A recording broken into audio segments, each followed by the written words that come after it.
Chapter 484. Beligaju only glanced at Magistrate Liao before retracting his gaze. He walked to Hellion Vivian and spoke slowly like a real private advisor. Lord Wei, I would like to request for the Yaman's witnesses to be summoned to the court. Hellion Vivian looked at the evil smile on the man's face. Her thin lips curled into a smile. Permission granted. Beligaju turned around and straightened his long legs. His dark eyes were as dark as the night sky, and an oppressive chill swept out. Someone, bring the 2 stewards from the Yen Manor here. As soon as his voice fell, 4 figures appeared in unison outside the yamen. Each of them was dressed in black and had the same body shape. They pushed the people in their hands away. Yen Dazhao's expression changed immediately. Why are you here? Hurry up and go back to where you came from. The 2 stewards' faces were bruised and swollen beyond recognition. The corners of their lips were twitching in pain, and their eyes were filled with tears. They wanted to go back too. But the people behind them were scarier than the devil. After discovering that they had bribed the witnesses, not only did they beat them up, but they also monitored their families. If they did not come to the court, these people would kill their entire families. Even if they wanted to go back, they did not dare to. Yen Dazhao saw that he could not order the 2 stewards around, so he directly rushed over and grabbed one of them by the arm. Yen Dazhao. Hellion Vivian suddenly spoke and stopped his actions. Her voice was clear and strong. What are you doing to the witnesses? Don't forget that this is the Yaman's restricted area. Even if you have someone backing you up, don't go overboard. When she said this, she looked at Magistrate Liao and said it. In front of everyone, Magistrate Liao's face turned green from her stare. He had no choice but to reprimand Yen Dazhao. You don't know the rules. Come back. But Magistrate Yen still wanted to say something. Magistrate Liao's face was obviously gloomy. He glared at him sternly, then turned to Hellion Vivian and said, Lord Wei, do you need me to remind you again?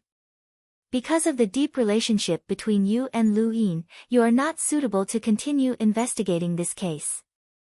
Hand over the things you have found and let the officials from the provincial capital make a decision. The relationship between me and Lu Yin? What relationship do I have with Lu Yin? Hellion Vivian's eyes were cold. She said calmly, besides, Magistrate Liao, can't you see that the witnesses are here? You don't ask the witnesses what they know, but you are protecting Yen instead. You want to stop me from investigating this case. It is obvious who is the selfish one here. Hearing Hellion Wei's words, someone among the crowd could not help but shout, Lord Wei is right. Magistrate Liao is the one who is the one. That's right. It is not to protect is. Could it be that Yen Dazhao is Magistrate Liao's relative? The power of the villagers was not to be underestimated. When one person shouted, the rest followed suit. Perhaps it was because of what Hellion Vivian said earlier. They did not want to wait until the day when their daughter was bullied and they did not even have a place to complain. Facing such a large number of people, the officials from the provincial capital had to step out and comfort them personally. Villagers, you have to believe in the imperial court and Magistrate Liao. He just wants to investigate the case. Lord Wei also wants to investigate the case. Why don't I see you speaking up for him? Chen Liang did not show his face, but his voice was heard. If you ask me, you have received benefits from Magistrate Liao, that's why you are so biased towards him. Hearing this, the governor of 3 provinces, Magistrate Chen, sighed. Even his foolish son knew that he should not do this. How could these adults be so muddle-headed? The public opinion was directed towards the officials from the provincial capital. They could not continue to speak for Magistrate Liao, so they could only follow the public opinion and said loudly, Villagers, how can you think of us like this? Everything we do is to find out what the truth is. There is no such thing as favoritism. If that's the case, why don't you let Lord Wei continue to investigate the case? More and more voices were heard. The officials from the provincial capital were worried that they would be surrounded like they were during the day, so they looked at each other and said, "We did not say that we would not let Lord Wei continue to investigate the case. We just feel that he is not suitable for this case and will affect the judgment of the result." At this point, they paused for a moment, then looked at Hellion Wei Wei and said, "If the villagers request, then Lord Wei, you will continue to try the case. However, let me say this first, you must ensure absolute fairness." Hellion Wei Wei didn't feel like looking at them trying to put up a facade of peace. She stood up with both legs and strolled toward the two girls kneeling on the ground. Her graceful steps exuded an air of nobility that was almost completely displayed. She looked straight at Xiao Chui and the other girls who did not dare to look at her. "I will ask you one last time, do you really want to overturn the testimony that you wanted to sue Yan Dazhao?" Of the two girls, one of them was stuttering, while the other looked at Hellion Vivian hesitantly. She had just opened her mouth when she was pulled back by her relative. The strength of his hand was shockingly strong. Her relative glared at her angrily. His fierce gaze was filled with a profound meaning that others could not understand. Xiao Chui immediately shut her mouth, her fingers were white as she clutched her clothes, and lowered her head silently. Hellion Vivian saw all of this, her eyes slightly darkened. Yan Dazhao, on the other hand, smiled proudly. He was at his wit's end, right? So what if he caught the two stewards? As long as no one was afraid of telling the truth, this Wei guy could not do anything to him. The Ligaju could tell what he was thinking at first glance. He did not say anything, he just bent down and lifted one of the stewards up with his gloved hand. "Tell me everything you know, or else." The corners of Bailey Jia Ju's mouth were still smiling, but it could make people feel unprecedented fear. Especially when his legs were hanging in the air, the steward was so scared that his face turned pale. He was really afraid that he would be strangled to death. He stuttered and begged for mercy. I'll tell you everything." Just before the trial started, Private Advisor Zhang and Lord Yen thought of a way. "Slander, this is slander." Yan Dazhao's heart skipped a beat when the steward opened his mouth. Now, he was even more furious, he could not wait to go up and shut his mouth. However, the two shadows in black standing on his left and right were like a wall. No matter how hard he tried, he could not break through. The steward was also afraid that Yan Dazhao would settle the score with him after the trial. He became a little timid when he said this. However, how could His Highness allow him to retreat? His fingers pressed down, his whole body was filled with hostility. What way? Chapter 485. The steward felt that even breathing had become a luxury. He said with difficulty, spend money to seal the mouth." Hearing this, there was an uproar inside and outside the yamen. On the contrary, Hellion Wei Wei was very calm. Official Liao and Yan Dazhao's expressions changed. It was extremely ugly. The Ligaju let go of the steward and put him down. His voice was as cold as ice. "Tell me the details." Although Master was in prison, he was aware of what was happening outside the prison. The one who acted as the middleman was Private Advisor Zhang. After the near-death experience, the steward didn't dare to hide anything anymore. He panted and told the whole story. When Private Advisor Zhang found out that there were two other families who wanted to accuse Old Master, he went to the dungeon to find Old Master to discuss countermeasures. In the end, the two of them decided that Steward Zhang and I would take 50 taels of silver to those two families and tell them that if they changed the testimonies of those who accused Old Master, they would be given another 50 taels of silver. Upon hearing this, Xiao Chui, who had been tormented by her conscience, suddenly reached out and pushed away the relative who was secretly threatening her. She kowtowed to Hellion Wei Wei and said, "I am sorry, Lord Wei." Hellion Wei Wei stood where she was without moving. She knew that it was time for the tables to turn. Xiao Chui looked up. Her eyes were red with tears. "I shouldn't have accepted those taels of silver. But Official Wei, I really couldn't do anything. At my age, I should have been married a long time ago. Because of that nightmare, Yan Dazhao, he didn't care about my wishes and took me by force. He threw me a banknote and warned me not to report it to the authorities. Otherwise, my ending would be 10 times worse than now. I was young and didn't know the ways of the world. I couldn't stand that kind of humiliation. I directly reported it to the yamen, but he was released in less than a day. The county magistrate at that time even convicted me of adultery and made me soak in the river for an entire night. For more than 100 days, I would dream of this bastard every night. I really wanted to drink his blood and eat his flesh. I wanted to see him get sentenced. But the heavens didn't open their eyes. The one surnamed Yen has someone protecting me. I'm just a commoner. Fighting with him is simply courting death. Just like what he said, I sued him. Not only did I not see him get the punishment he deserved, but I also became an unchaste and unclean woman. For so many days, all of my relatives pointed at my parents and laughed at me. Before the trial started, someone sent money over. If I accepted it, I could save some money for my parents. If I didn't accept it, I would end up in a miserable state. My second uncle told me so I listened. As Xiao Chui's cries grew louder, all the citizens understood what was going on. They turned their heads and looked at Yan Dazhao. This Yan guy is simply not human. Yan Dazhao turned around and glared at him fiercely. Who are you calling inhumane? That person ignored him and looked at Hellion Vivian, saying, Lord Wei, you must punish him. No matter who is above him, if this kind of person is not punished, we citizens will not be able to live in peace. I think it's a little difficult. Who asked that Yan guy to have Magistrate Liao's protection? Maybe it's not just Magistrate Liao, even the lords from the provincial capital seem to take special care of him. Chen Liang thought that he was very competent as a support. Someone asked, didn't the capital send a governor of 3 provinces? He should be able to do something about it, right? Chen Liang stretched his neck and straightened his chest proudly.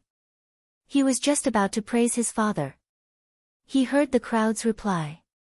What do you mean? All the officials are the same. If it wasn't for Governor Chen's permission, would the lords from the provincial capital be like this? Governor Chen was speechless. Master. The servant also heard the discussion around him. He suddenly did not dare to look at his master's face. Chen Liang really wanted to explain for his father, but the majority of the villagers did not give him the chance to do so. These officials are too evil. Governor Chen was speechless. Actually, there are some who are not evil, you can look at me. In fact, no one cared about who was standing beside them. Even if Governor Chen was dressed very well and looked very dignified, everyone's attention was still on the yamen. They all wanted to see how old Master Yan would end up. However, Yan Dazhao did not take it seriously. Were these poor people crazy? Could it be that they couldn't see that Magistrate Liao had invited the officials from the provincial capital to protect him? All these years, these officials had taken so much from him. How could they bear to lock him up for real? Just because of a small county magistrate? Yan Dazhao was about to die, but he still did not know what Hellion Vivian's most powerful trick was. He also did not know that Hellion Vivian would directly look past Magistrate Liao and look at the officials from the provincial capital. Her eyes were shining. Lords, you heard the voices of the people. What should we do about this case? Do we need to invite Governor Chen here personally? Hearing the words Governor Chen, the 4 people's faces turned pale. They unknowingly exchanged glances with Magistrate Liao. Magistrate Liao also knew that he could not insist on protecting Yan Dazhao anymore. If he continued to protect him, he was afraid that he would be implicated to death. However, he really couldn't bear to swallow his anger like this. What Wei did in the field earlier was already a slap to his face. Now, with this move, he had completely lost face. No matter what would happen to Yan Dazhao, he had to get back at him. Thinking of this, Magistrate Liao glanced at the servant beside him. The manservant seemed to have understood something in an instant and quietly retreated. Magistrate Liao quickly made up his mind after he did that. He turned around abruptly and said to Yan Zhaozhao in disappointment, "Old Yan, I really didn't expect you to be this kind of person. You have done so much for Fuping County all these years and I can't believe that you would commit such a foolish mistake." Yan Dazhao was stunned. "Lord, what do you mean? I have always believed in your character, but what about you?" Magistrate Liao shook his head. He looked extremely distressed. "Forget it, it's time to give the people an explanation. Guards, take him away. Flog him to death." Yan Dazhao finally realized that Magistrate Liao was determined to use him as a scapegoat. How could he be willing to accept this? Was the money that he handed in every year not worth it for him to protect himself at this crucial moment? If that was the case, he would go all out and die together. "Lord, you can't do this." The matter of giving money to those two families was clearly.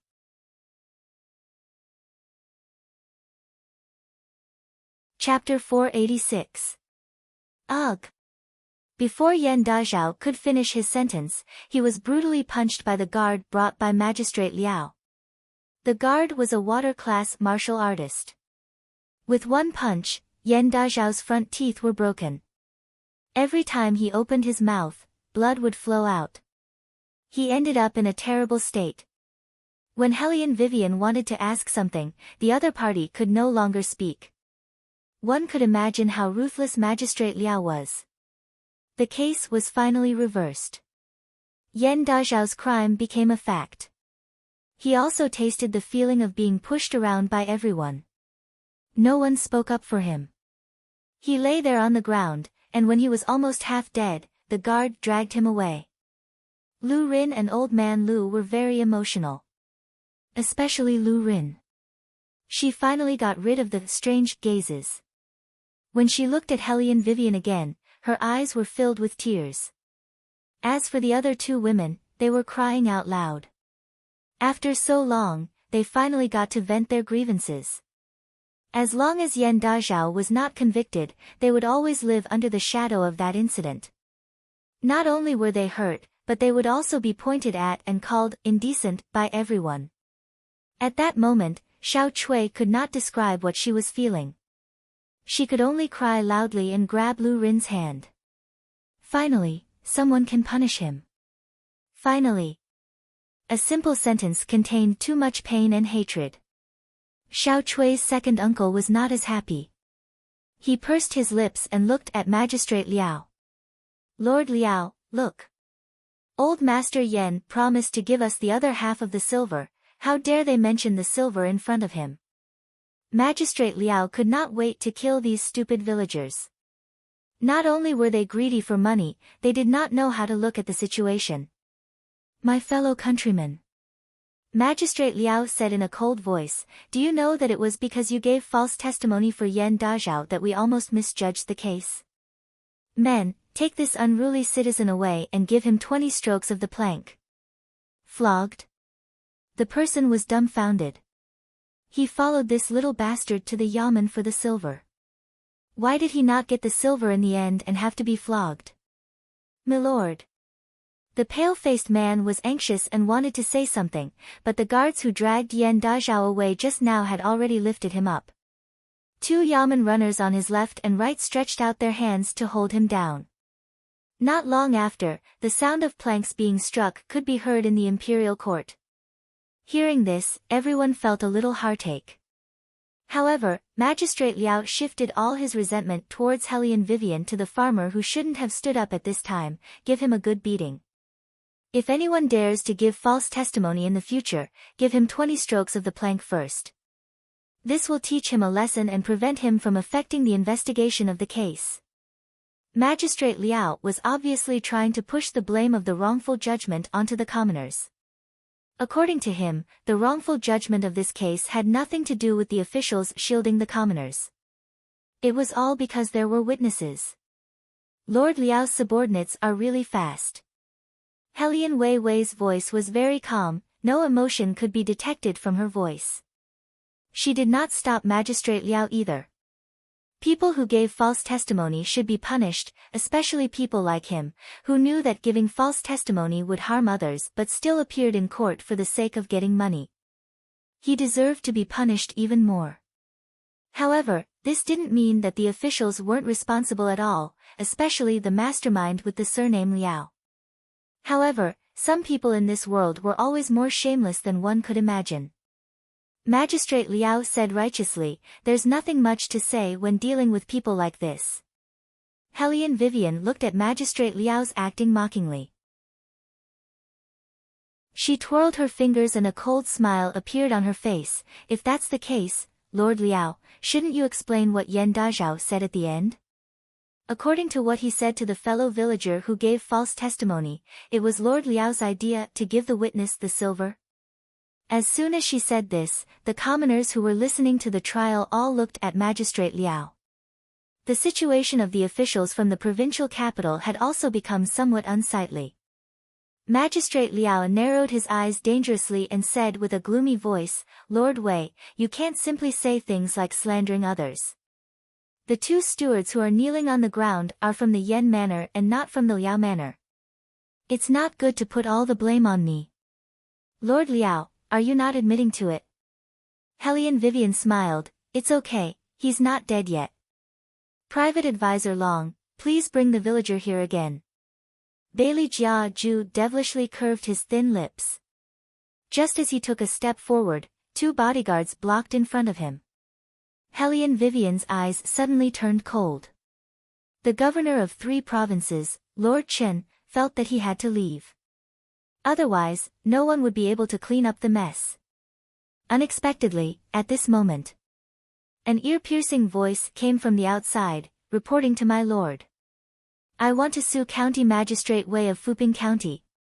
The person who came was about 17 or 18 years old. Not only was he dressed in a brocade robe, but he also wore a big shiny golden ring on his finger.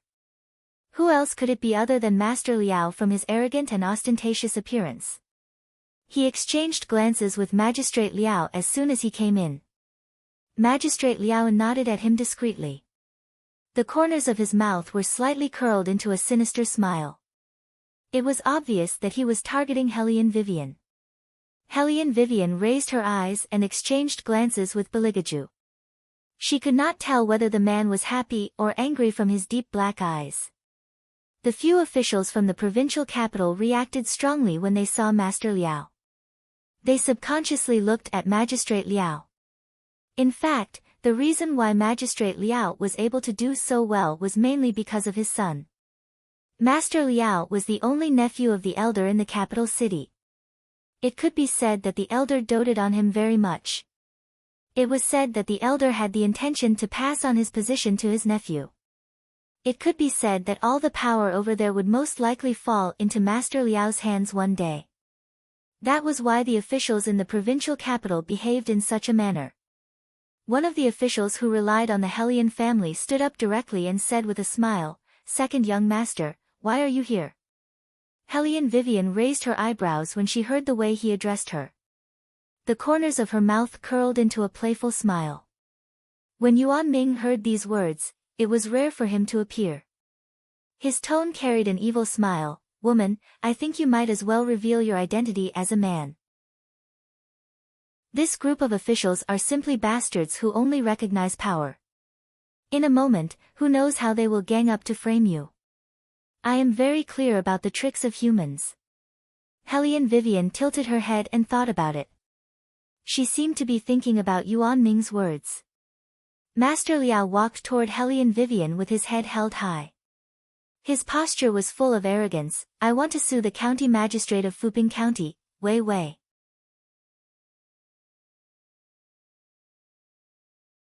Chapter 487. Sue Master Wei. Sue Master Wei for what?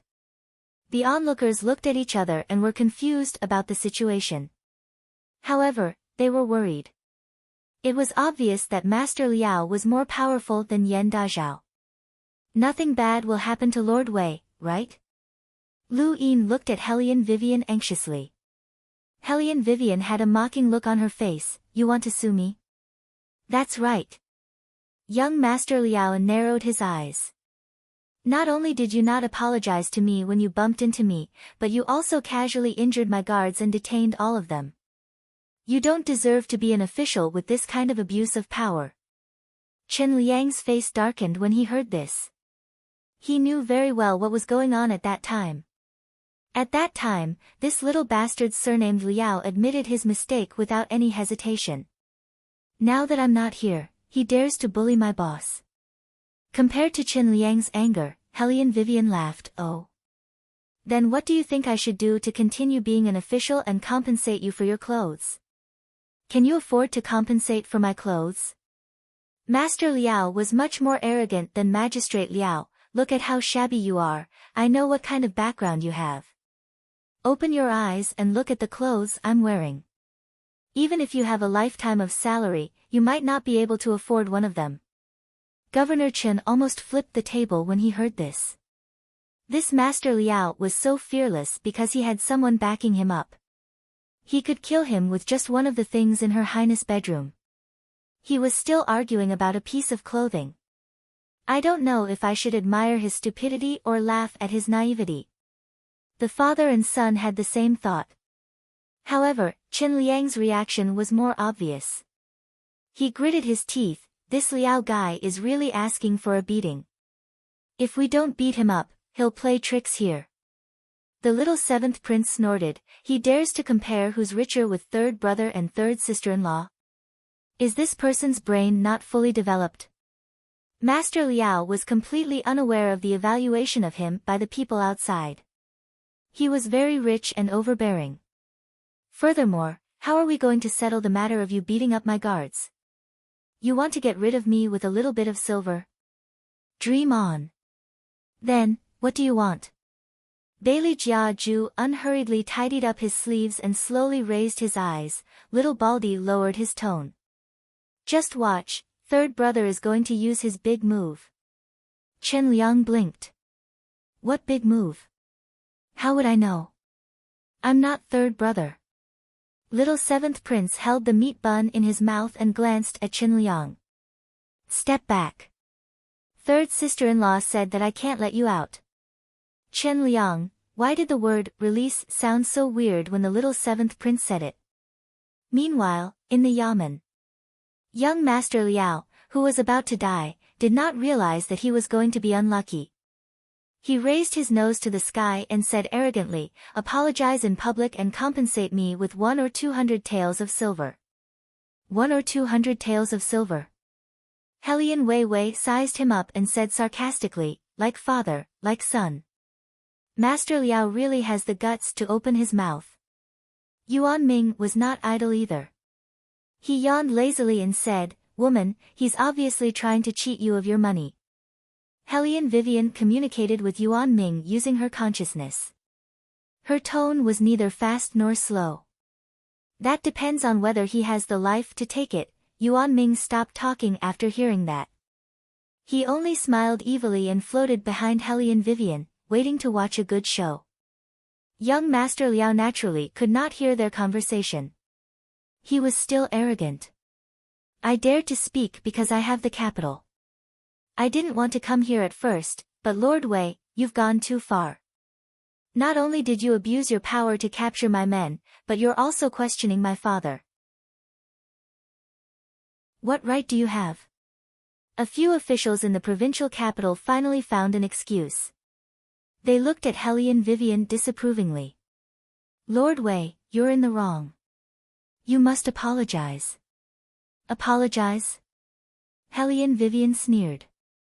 My lords, on what grounds do you want me to apologize? Are you afraid of young Master Liao's identity? Upon hearing this, the officials looked at Hellion Wei Wei disapprovingly. Lord Wei, it's not right of you to say that. We have a case to solve, so please don't always say things that incite the public's emotions. If you continue to do this, we have no choice but to take action and temporarily dismiss you from your position according to the rules. Dismiss me from my official position? Do you have the right to do that? A question suddenly came from the crowd. The officials wanted to look up to see which idiot had the guts to criticize them for handling the case.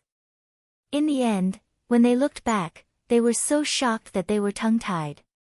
Lord Chen. They never thought that the governor, who was supposed to be inspecting the people in the provincial capital, would appear in a small county like Fuping County. Moreover, he was standing among the people who were listening to the trial. Judging by his attire, he seemed to be going on a private visit. Governor Chen did not say anything. He glanced at the group of people coldly. The officials suddenly felt that they were much shorter. They stood up one after another and asked, "Why are you here?"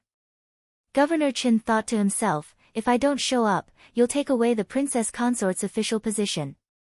By then, when His Highness gets angry, let alone these people, even an innocent fish like me will be implicated." Governor Chen glanced at Beligaju's direction subconsciously as he thought of this. Beligaju was still tall and slender. His handsome side profile was shining like a military knife. He was so cold and noble that it could almost hurt people's eyes. The two of them had met many times in the palace. Strictly speaking, Governor Chen could be considered as part of Beligaju's people. After all, he was a minister who followed the retired emperor. He understood the old man's thoughts. Naturally, he would stand on Beligaju's side when doing things. The ministers still did not understand why Governor Chen went to see the little private advisor who was standing beside the county magistrate the moment he arrived. Magistrate Liao even showed the enthusiasm he had when he first came to the capital. He took a big step forward as if he wanted to hold Governor Chen's hand. "Lord Chen, you're finally here in Fuping." At this time, the ministers suddenly realized that the governor was invited by Magistrate Liao. He was indeed influential in the capital. Even the governors of 3 provinces had to show him respect. However, the ministers did not understand why Lord Chen would speak for the county magistrate of Fuping County. Could it be that they misunderstood and that Lord Chen did not mean what he said just now? Among them, only Master Liao felt a little uneasy. When his father addressed him as Lord Chen, he suddenly remembered why he had come to Fuping County in the first place.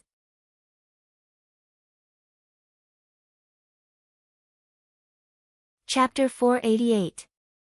He could not find a chance to lay his hands on Wei Liao because Barbarian Bull from the Qin family was protecting him in all aspects when they were in the provincial capital. Now, even Governor Chen himself was here. Therefore, it was not certain whether this was a good thing or a bad thing, father. Young Master Liao wanted to remind Magistrate Liao. However, Magistrate Liao was a little carried away when he saw Governor Chen's appearance. Money was the most powerful thing in the world. He only went to the provincial capital to talk to Governor Chen about the road construction in Fuping County. He did not expect him to come personally so soon. With Governor Chen's presence, he did not believe that he could not get Wei Liao down. "Lord Chen, you saw it too. Fuping County is in trouble. I don't know how the new county magistrate was trained, he even dares to beat people up." Speaking of this, Governor Chen pretended to sigh, "We don't have a choice, that's why we thought of asking him to let go of the power in his hands first." Bullshit.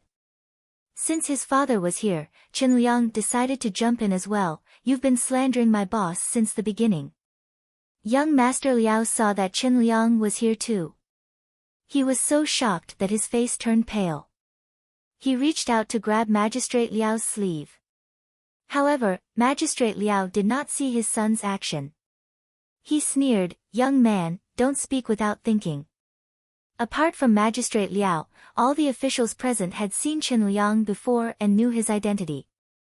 When they heard Magistrate Liao's words, they wished that they could shut him up. Governor Chen looked at him and said slowly, "Lord Liao, the young man you're talking about is my son. I can't guarantee anything else, but this child rarely speaks without thinking." Lord Liao's accusation seems to be a little harsh. Magistrate Liao froze. He did not expect that the bodyguard who followed Hellion Vivian around was the young master of the Qin family. The expression on his face was very interesting. So it's young Master Qin." Magistrate Liao stammered. His smile was uglier than when he was crying. "It's my fault for being clumsy. It's my fault. Chen Liang snorted coldly, "You're not clumsy at all. Ever since my first lady came to Fuping County, she has done a lot of good deeds. During the drought in Fuping County, she tried her best to eliminate the interference of corrupt officials like you. She buried pipes and channeled water so that the villagers could eat.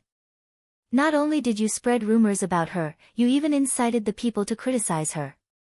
Yan Dazhao is such a scum.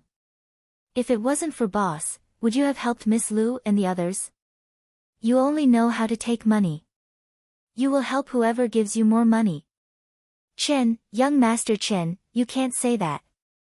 You don't understand the situation, so you probably don't know." The other provincial officials also stood up, wanting to clear their names. Chen Liang interrupted them coldly, "Why don't I know anything? I arrived in Fuping County a day ago. I was the one who received boss when he went to the provincial capital.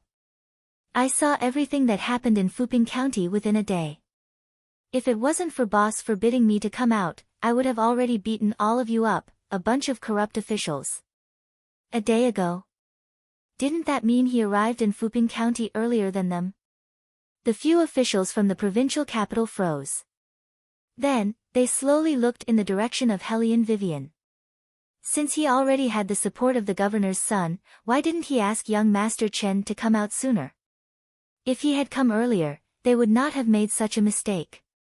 Wait a minute. This Wei guy seemed to be doing this on purpose.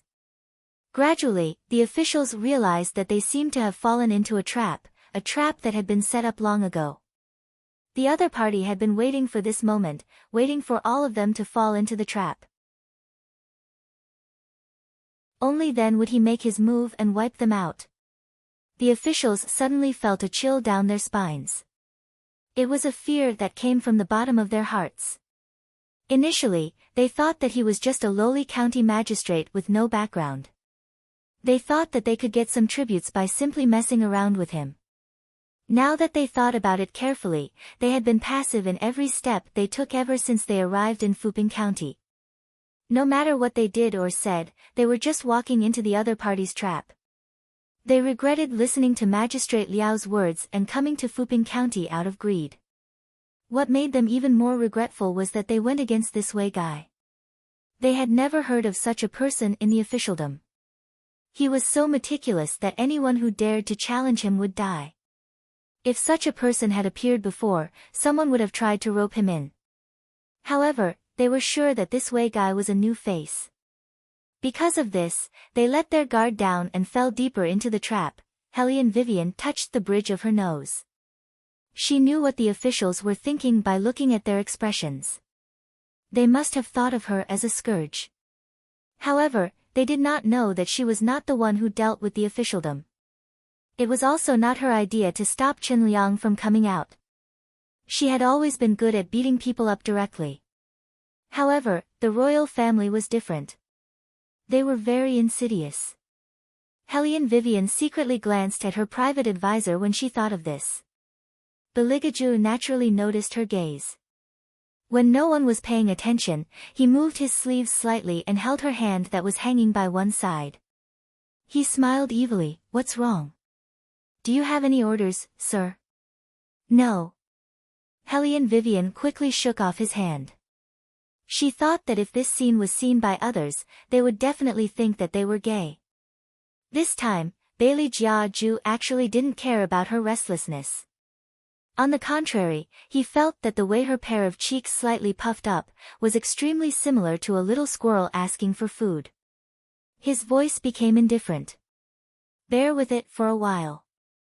Wait until we kill all these people, then I'll feed you." Hellion Vivian was speechless. When did she ask for food? Although she was indeed a little hungry, would His Highness make it sound so easy to kill people?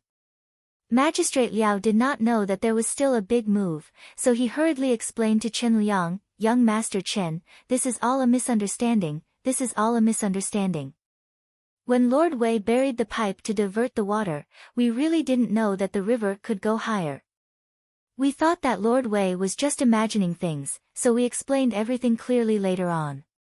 Young Master Chen, you can't just label us as a corrupt official like this, I really can't bear it. I really can't bear it. Chen Liang was a straightforward person. In addition, he was still young. He did not understand the officialdom at all. Now that he heard Magistrate Liao's shameless words, he only wanted to go up and give him a kick. Fortunately, Governor Chen was there to stop him. He knew that his son would not be able to win against this old fox with the surname Liao. After all, this matter was already difficult to handle. If he said something wrong, Liao would make it sound like a small matter. Just as Governor Chen was thinking about these countermeasures, a magnetic and noble voice suddenly sounded behind his ear. It was just a faint voice, but it gave people a sense of superiority.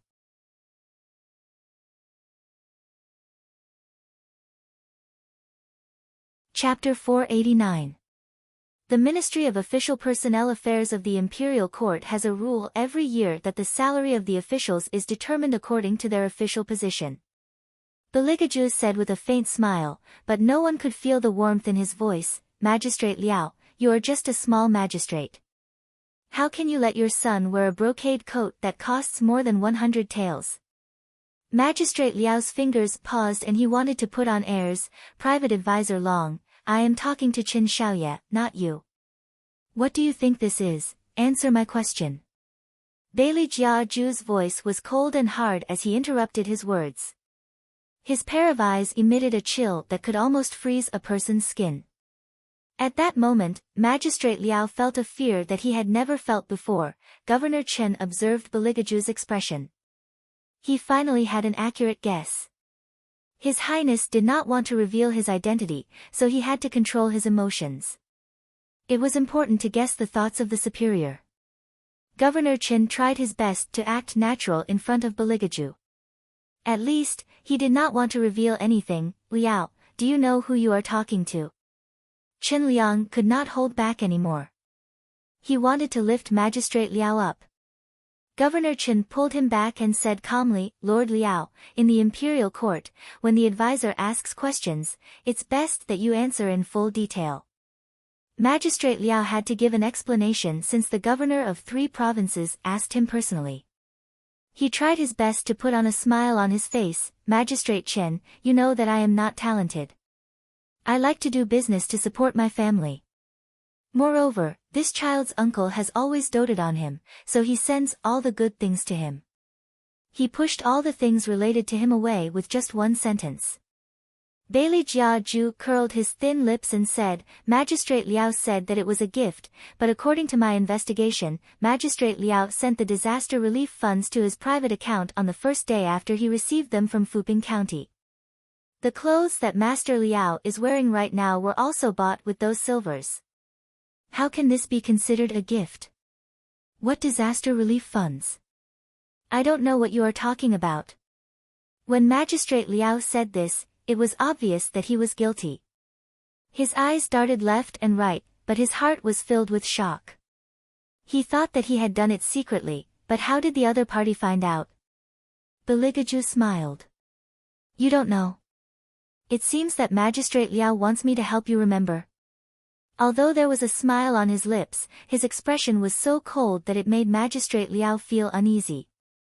Governor Chen turned his head to look at him, his eyes were filled with anger. Disaster relief funds? You touched the disaster relief funds? If Governor Chen felt that this Liao guy was just acting recklessly earlier, he now felt that this man deserved to die. Is there still any law in your eyes?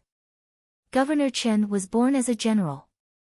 In order not to cause trouble for the retired emperor, he had already trained his temper to be very good. Now, when he heard that Magistrate Liao was even greedy for the disaster relief funds, he was immediately enraged. He lifted his foot and kicked Magistrate Liao. Magistrate Liao was caught off guard. The pain in his left leg made him kneel on the ground.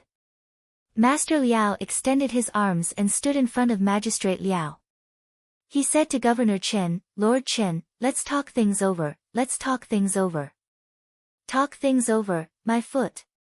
Chen Liang said, when we were in the provincial capital, you were the one who bumped into our boss. You even apologized to him on the spot. Now that we are in Fuping County, you are accusing our boss. Both Liao family's father and son are the same.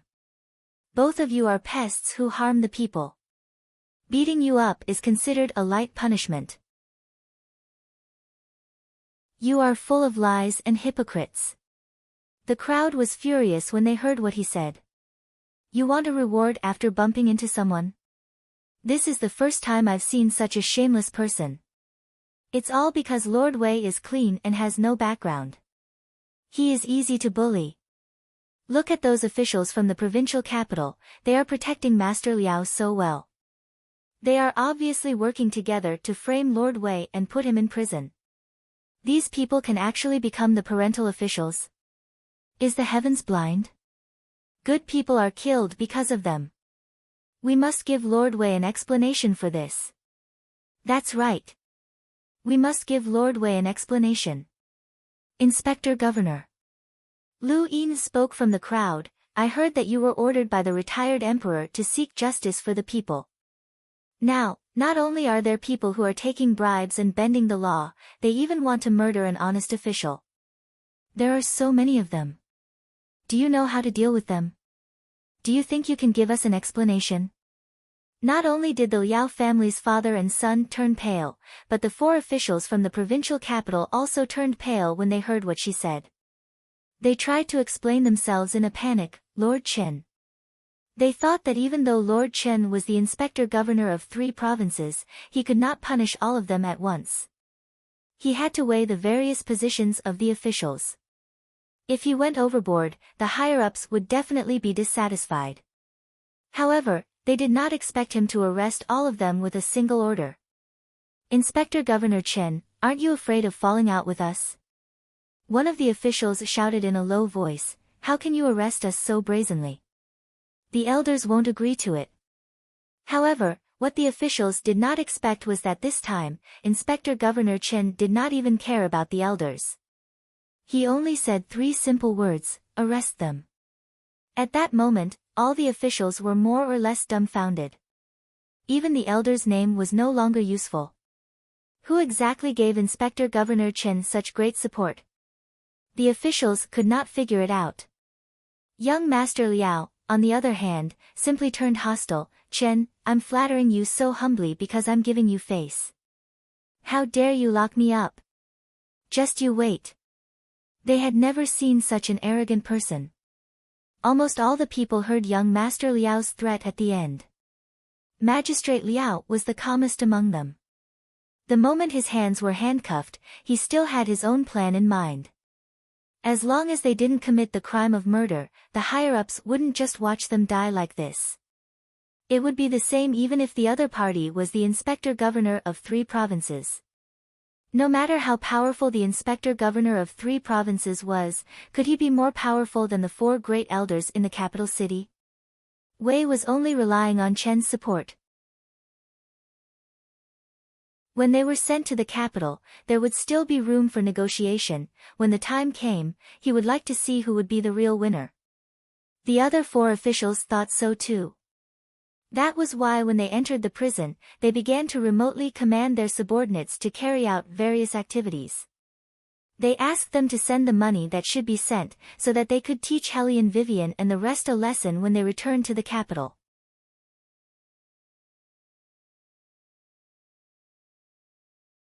Chapter 490. At this moment, the news of Hellion Vivian getting rid of evil for the people and benefiting Fuping had spread among the villagers. The people felt satisfied. They pulled up banners in the fields and hung them one after another. All of them showed the people's gratitude to Hellion Vivian. When Governor Chen saw the water pump by the river, he was very excited. He accidentally called out Hellion Vivian's real name, Princess Consort. If the retired emperor saw this scene, he would definitely thank you on behalf of the entire War Dragon Empire's citizens. There were many mountainous regions that couldn't withstand the summer drought because of the water shortage. Every year at this time, just within the provincial capital, there would be many villagers queuing up to receive grain from the warehouse.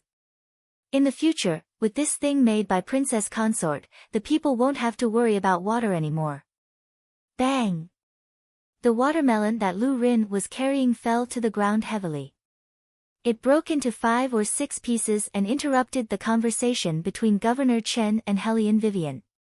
Hellion Vivian turned around and looked at her. She was still wearing a plain white robe, but the corners of her eyes were slightly raised. What's wrong? Lord Chen, he just called you Princess Consort. Lu Rin started to doubt if there was something wrong with her ears. Unexpectedly, Hellion Vivian blinked her eyes and admitted frankly, I forgot to tell you, I'm actually a woman. No, it's not a matter of gender. It's Princess Consort. Lu Rin was so excited that she immediately knelt on the ground. I didn't know that Princess Consort, shoo.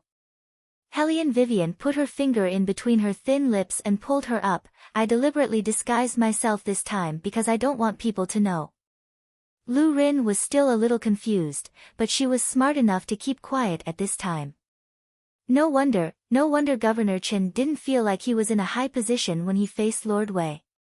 Instead, he was extremely polite. It turned out that Lord Wei had such a strong background. According to this deduction, Lord Wei had a strong background. Then, wouldn't Private Advisor Long, who made Governor Chen follow him willingly, have a stronger background? Someone who had more power than the current Princess Consort, wouldn't that be? Lu Yin was shocked and did not continue thinking about it.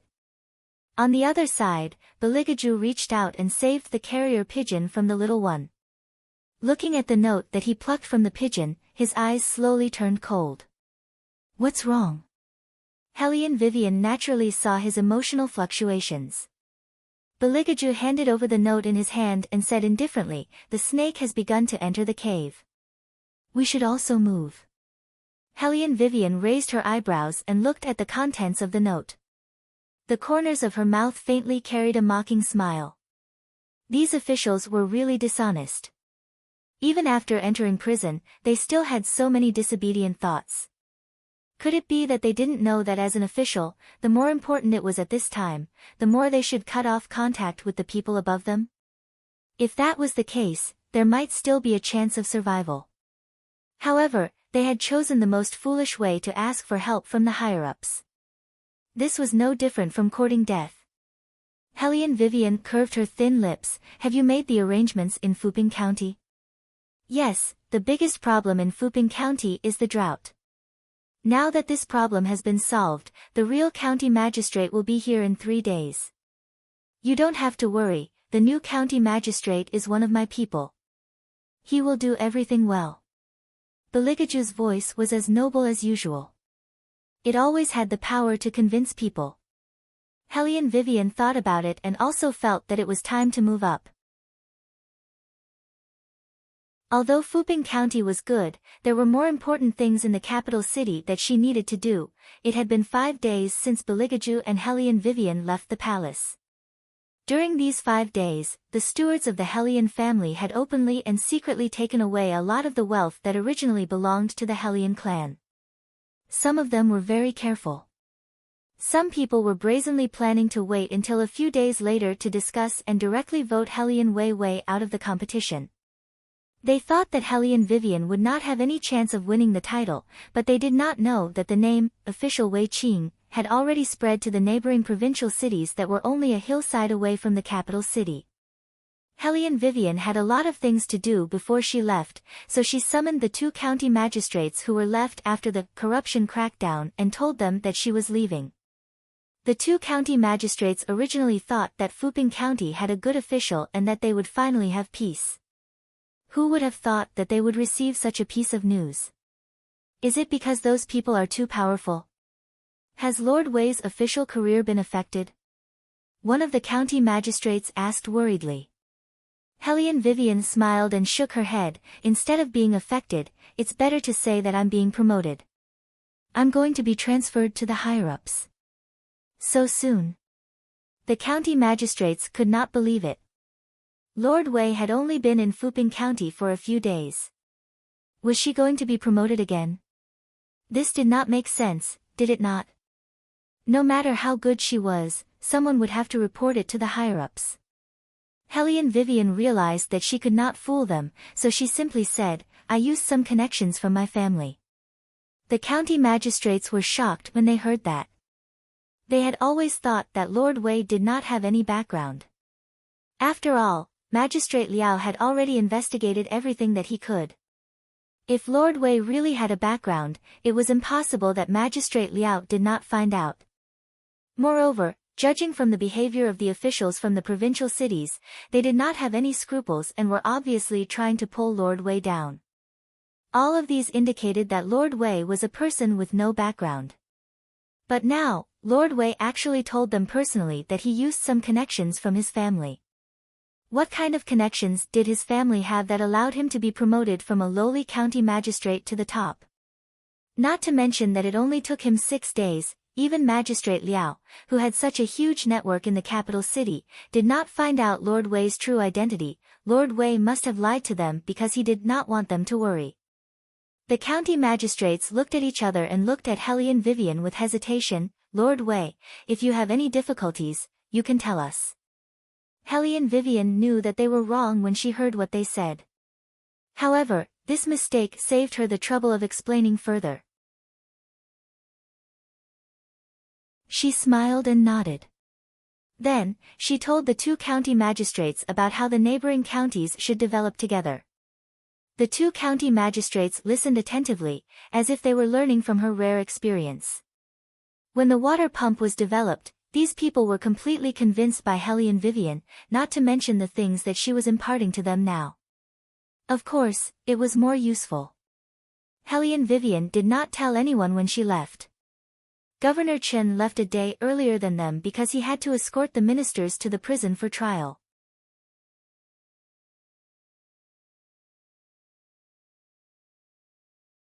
Chapter 491.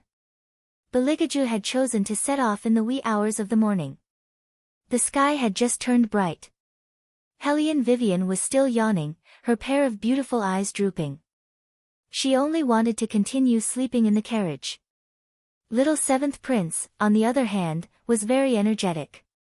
He carried 3 people's luggage and carried it with one hand. He did not forget to bite on his beloved meat bun. The shadow guards stood behind him and looked at each other, feeling very conflicted. 7th Prince had done their jobs, what were they going to do? Little 7th Prince did not realize that he had destroyed the shadow guard's rice bowl. He used his short legs to jump onto the back of the horse. His small handsome face was cool. He was still wearing the robe that he wore when he came, but it was much cleaner than before. His temperament and appearance were all revealed at this moment, very domineering. Beligaju was the most leisurely. He was the last one to get on the carriage. Then, he ordered in a faint voice, "Set off." Hellion Vivian yawned. She was a little more awake than the cold aura of the man. Why is little 7th not coming in? He is not that stupid to be our third wheel at this time. Beligaju reached out and pulled her over. Hellion Vivian did not move at all. She felt a numbing sensation on her thin lips. The tip of his tongue was slightly cold with the smell of mint. He patiently guided her, but in the next moment, it became incomparably intense.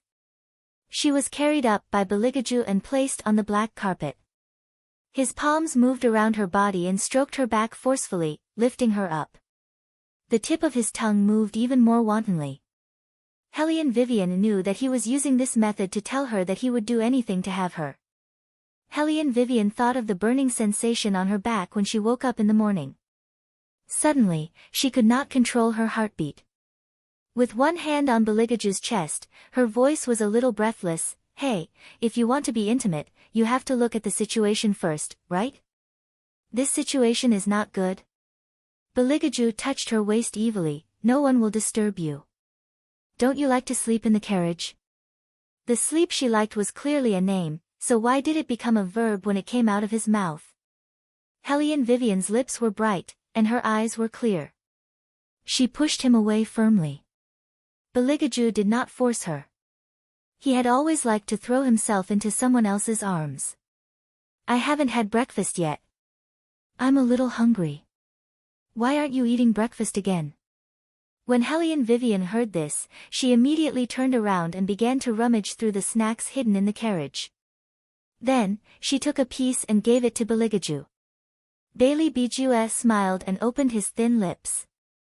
Not only did he bite the pastry, but he also sucked on Hellion Vivian's fingertips. Hellion Vivian could clearly feel the slight coolness sliding through her fingertips, and her face was slightly red from the heat. Beligaju hugged her from behind. His eyes were like the stars and the moon, and it was easy for people to fall into them. These snacks are too sweet. Hellion Vivian did not argue with him about these things. Anyway, she had already seen a certain prince's unknown arrogance. She directly fed the osmanthus cake in her hand into his mouth. When she fed him, he would frown and eat a few mouthfuls. But it was only a matter of a few mouthfuls. Hellion Vivian did not want to let him eat a lot. She casually put the remaining half of the pastry into her mouth. While chewing, she said, "If you want to eat some snacks to fill your stomach, I'll feed you something else when we enter the provincial capital later." Beligaju looked at her small face filled with pastries and looked concerned about him. He chuckled in a low voice, "Why do you eat everything? Is it my fault?" Hellion Vivian swallowed the pastry. The corners of her mouth twitched slightly as she glanced at him. She silently complained in her heart. When other people were in a relationship, it was the girlfriend who did not finish the food for the boyfriend to eat. Why was it the other way around when it came to her? If she continued to eat like this, she would definitely be worried about her future weight. Hellion Vivian reached out and pinched her face. She felt a little sad. Beligaju naturally saw her actions and pinched her face. It's not enough. What's not enough? Hellion Vivian's eyes were slightly dazed. Beligaju looked at her with a faint smile. The feel of your hand. Don't you know that your husband likes to pinch meaty things? Hellion Vivian chuckled. So, you want to raise me into a pig for your own preferences, right? She had to admit that a certain prince was too sinister. So, don't let me see you eat less, okay? Threatening her. Hellion Vivian rolled her eyes. She was directly pulled into his arms. While she smelled the scent of sandalwood, he rested his face on her shoulder and his thin lips landed behind her ear. Instead of thinking about those useless things, it's better to take care of your body. Yes. Hellion Wei's lips curved into a smile. Was it an illusion? Why did she feel that a certain prince was very concerned about whether this body was good or bad? Hellion Vivian playfully took his hand and placed it in her palm. Then, she interlocked their fingers and enjoyed the quiet intimacy. The carriage traveled on the mountain roads of Fuping County. The fields that were irrigated by the river had already sprouted emerald green seedlings, which looked very pleasing to the eye. The transformation of the land always made people feel relaxed and happy.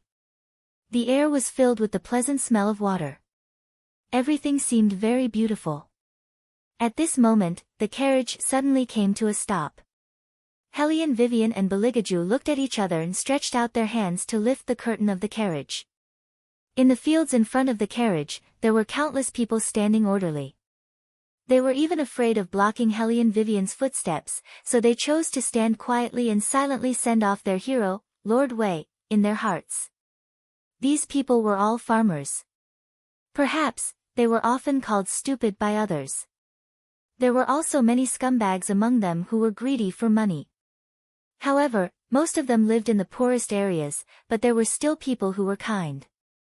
Sometimes, what they wanted was very simple, which was to have enough to eat, wear, and be treated fairly. However, there were very few people who would stand up and do something for them. Now, Hellion Vivian was here in the form of Lord Wei. When she arrived, there was no trace of her, but when she left, so many people were reluctant to let her go. Hellion Vivian watched this scene quietly. Her eyes were filled with astonishment and gratitude. Little Seventh Prince was riding in front of the carriage. He turned his head and asked Hellion Vivian softly, "Third sister-in-law, do you want to get off the carriage?" "No." Hellion Vivian retracted her gaze. There was a deeper tone in her voice that was not there before. "Let's continue forward." "Okay." Little seventh prince led the way in a dignified manner. Hellion Vivian let out a long sigh. When she changed her identity in the future, she could still come to Fuping County and open an orchard or something. At that time, would they be able to accept the fact that Lord Wei was actually a woman?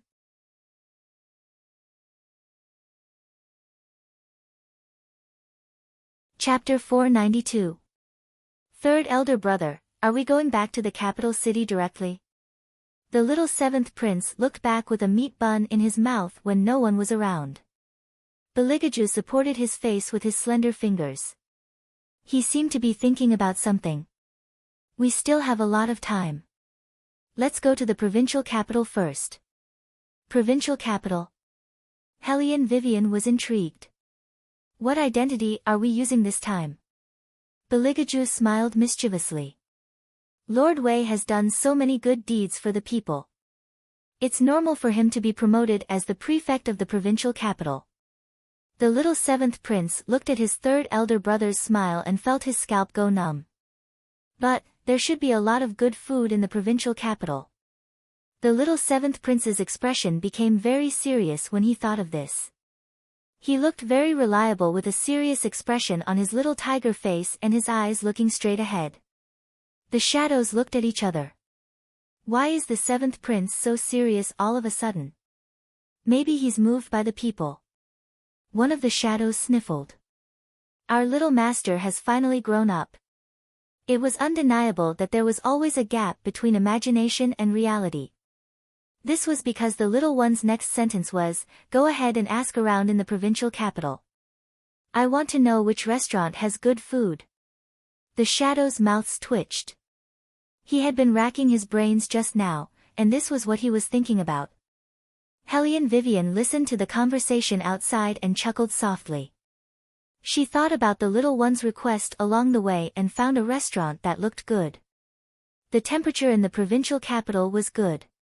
It was close to the sea to the west and the capital city was only half a day's journey away from the east. Therefore, it was obvious that this was a rich place. Although it was not very far from the poor Fuping County, there was a world of difference. There were many sea creatures in the restaurant, but it was nothing strange to Hellion Vivian. After all, there were some things that the people dared not eat in the War Dragon Empire. It was good enough to catch a few sea crabs and lobsters. The little seventh prince was very interested. He licked his thin lips with his tongue. Since he was not tall enough, he had to stand on his tiptoes to look at the food. An extra serious expression appeared on his cool little face. After reading it, he turned to look at his third brother. Hellion Vivian was willing to bet that if it wasn't for Beligaju, little Seven would have jumped into the fish tank and caught it alive. At this moment, someone suddenly said, a lobster and a crab. Hellion Wei Wei turned her head and discovered that the waiter was standing behind them. But they hadn't even ordered yet. Why did he start to remember? Hellion Vivian frowned. We haven't decided what to eat yet. Sir, don't joke around. You've been here for a long time. That young master even pointed at our fish tank. Isn't it done? The waiter recorded the bill and said with a smile, Sir, don't worry. Our kitchen has already recorded what you've seen and is preparing it now.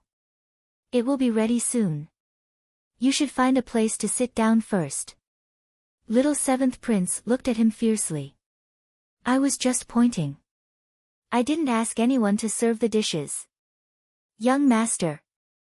The waiter closed the menu in his hand. His attitude was not as gentle as before. Let me give you a piece of advice. In Bayview restaurant, you have to order when you point. If you don't order, why did you point at it? It was the first time the little one heard such a bandit's logic. He glanced at his third brother with his round eyes. Beligaju's expression was very indifferent. The corners of his mouth were slightly curved. He looked harmless, but those who were familiar with him knew that this was a sign that he was displeased.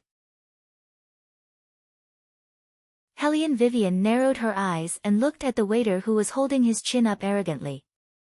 Aren't you afraid that someone will punish you for tricking people like this? Hey, I say, this guest, what are you talking about? What do you mean by tricking people? We're doing business here. It's normal for us to serve the dishes you pointed at. Besides, open your eyes and take a good look. What kind of place is this? This is the provincial capital. If the retired emperor wants to eat seafood, he has to fish it from us and bring it to the palace. Do you understand? Speaking of this, the waiter sneered. Also, sir, don't mind my words. I'm warning you, don't look for trouble in Bayview restaurant. In the end, you'll be the one who will suffer. Little Seventh Prince's eyes were completely cold. His clothes were fluttering in the wind. In just a moment, his martial strength reached 100%. The shadows reached out their hands and covered their faces. This waiter was definitely dead. However, what they did not expect was that the Seventh Prince, who had always advocated violence, did not beat the waiter up. Instead, he heaved a long sigh and hugged Hellion Vivian's waist. We won't eat here anymore. Why not? We've already ordered the dishes. Hellion Vivian's eyes were cold. She put her hand on the little one's head. Even if we've spent the money, we should try the seafood here to see how special it is.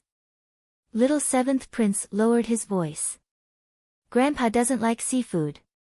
His whole body will itch after eating the prawns. These things in the palace are all for me to eat. I won't eat seafood anymore. Let them be so smug. Good boy, we'll still eat seafood. Hellion Vivian rubbed the little one's head again. They're not smug because you don't like seafood. Even if you don't like seafood, they can make up other reasons. Didn't they just use the retired emperor as an excuse? It's time for Bayview restaurant to be cleaned up. She could beat him up. However, first of all, she would not beat him up thoroughly. Second of all, everyone knew that she did not like to use violence. If she could use a more civilized way to crush the person who supported Bayview restaurant, she would be more than happy to do so. Hellion Vivian smiled. She brought the little one to sit at the octagonal table. Just then, the dishes were served. However, the lobster on the plate was more than twice the size of the one they saw in the tank just now. The crab was pathetically thin. It did not look like a sea crab at all. Instead, it looked more like a small river crab. Hellion Vivian lowered her eyes and glanced at the price, 50 taels of silver. Hellion Wei Wei smiled coldly. This was really no different from robbing money. This kind of seafood was only worth 5 taels of silver at most. Not to mention, the other smell on the lobster was obvious. It was not made of living things, but dead things. This prawn is totally different from the one we saw just now. Little Seventh Prince was angry. Where was the lobster? There were also some people who encountered the same problem as Hellion Wei Wei and the rest. That was 2 businessmen from other places. Originally, they just wanted to see how the seafood in this coastal provincial capital was like and whether they could transport it back to their hometown. They did not expect that their meal would be such a scam.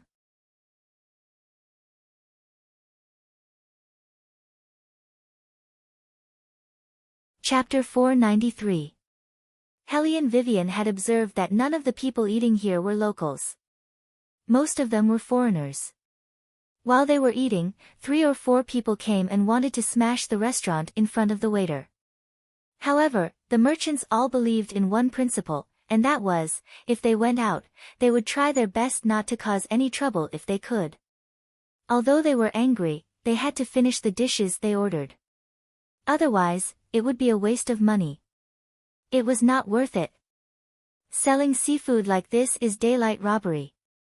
Someone cursed in a low voice, just like what they said, I shouldn't have come to the provincial capital. Hellion Vivian's eyes moved slightly and laughed, this big brother, do you know something? That person saw that they were also victims, so he cried and laughed, I don't know anything. Before I came, I saw a few merchants who wanted to come to the provincial capital to buy seafood. Those people reminded me that the water in the provincial capital is too deep and there are many scammers.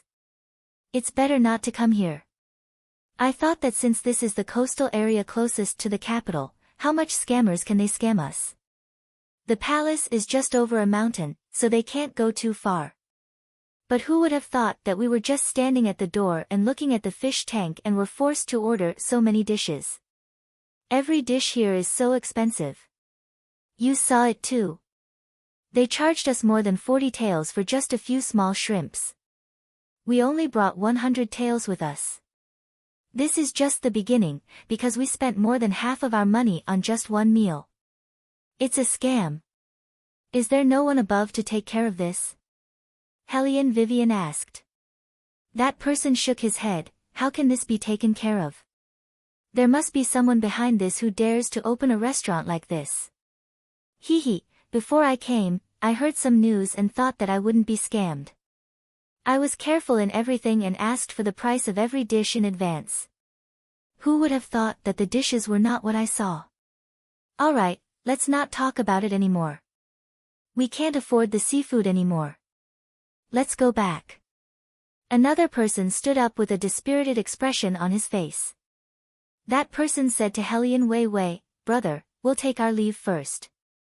Seeing that you're still young, I'll leave you with a word of advice. Don't stay in the provincial capital for too long, and don't get into any conflicts with them. I saw the people from the Yamen coming over last time, and they were very respectful to the boss here. Perhaps they were the ones who pulled all the strings here. If you can leave, try to leave as soon as possible. So that's how it is. Hellion Vivian played with the teacup in her hand. Big brother, if you trust me, you can leave 2 days later and find an inn in the provincial capital to stay. I promise that in less than 2 days, your seafood business will be doing well. When the man heard Hellion Vivian's reply, he was dumbfounded. Here are 40 taels of silver. Hellion Vivian reached out and took out a piece of paper from her long sleeve. This money is enough for you to stay in the provincial capital for 2 days. When the man saw the logo on the money, his eyes suddenly changed. You're profound, Hellion Wei nodded her head, still smiling. The man suddenly felt that the money in his hand was too heavy. As a businessman, the most important thing was to make more money. Almost all businessmen knew that instead of saying that Profound Heavens had successfully crushed many armament stores, it was better to say that it was a store that every businessman wanted to open.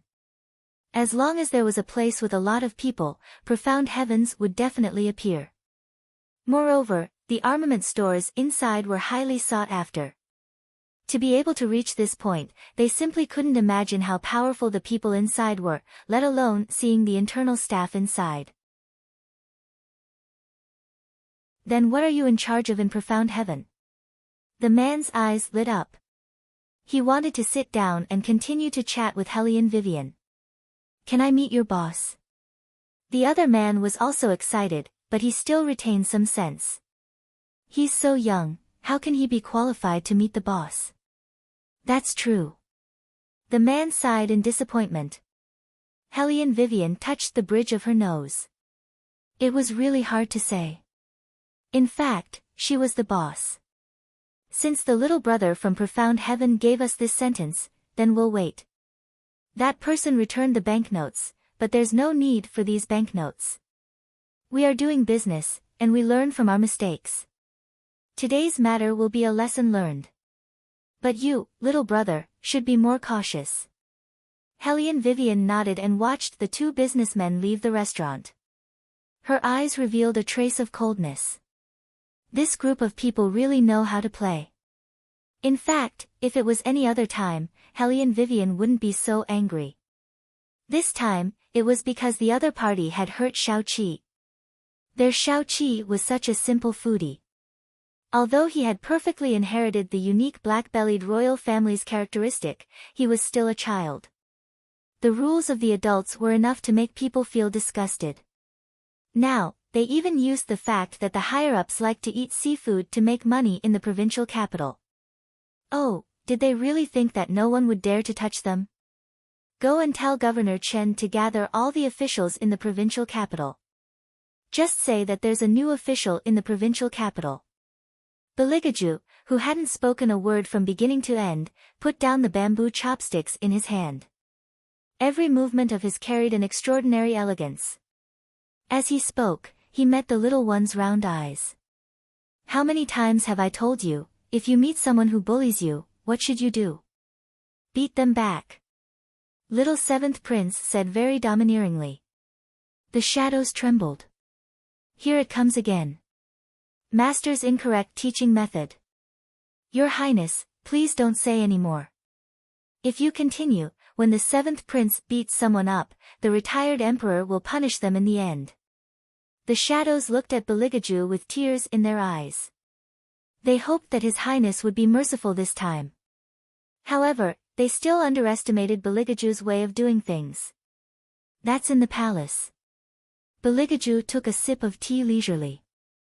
"Now that we're outside the palace, you have to understand how to make the person who bullied you regret it to their intestines. That's the best way to vent your anger. But beating people up won't solve the problem." "Third brother, you mean to say that we can't just beat them up? We have to destroy them mentally, right?" The little one's eyes became brighter and brighter as he listened. The shadows were speechless. Hellion Vivian was speechless. If you're not afraid of a tiger eating people, then a man-eating tiger should have a mind of its own. Is he trying to educate Little Seven so that he'll surpass his master?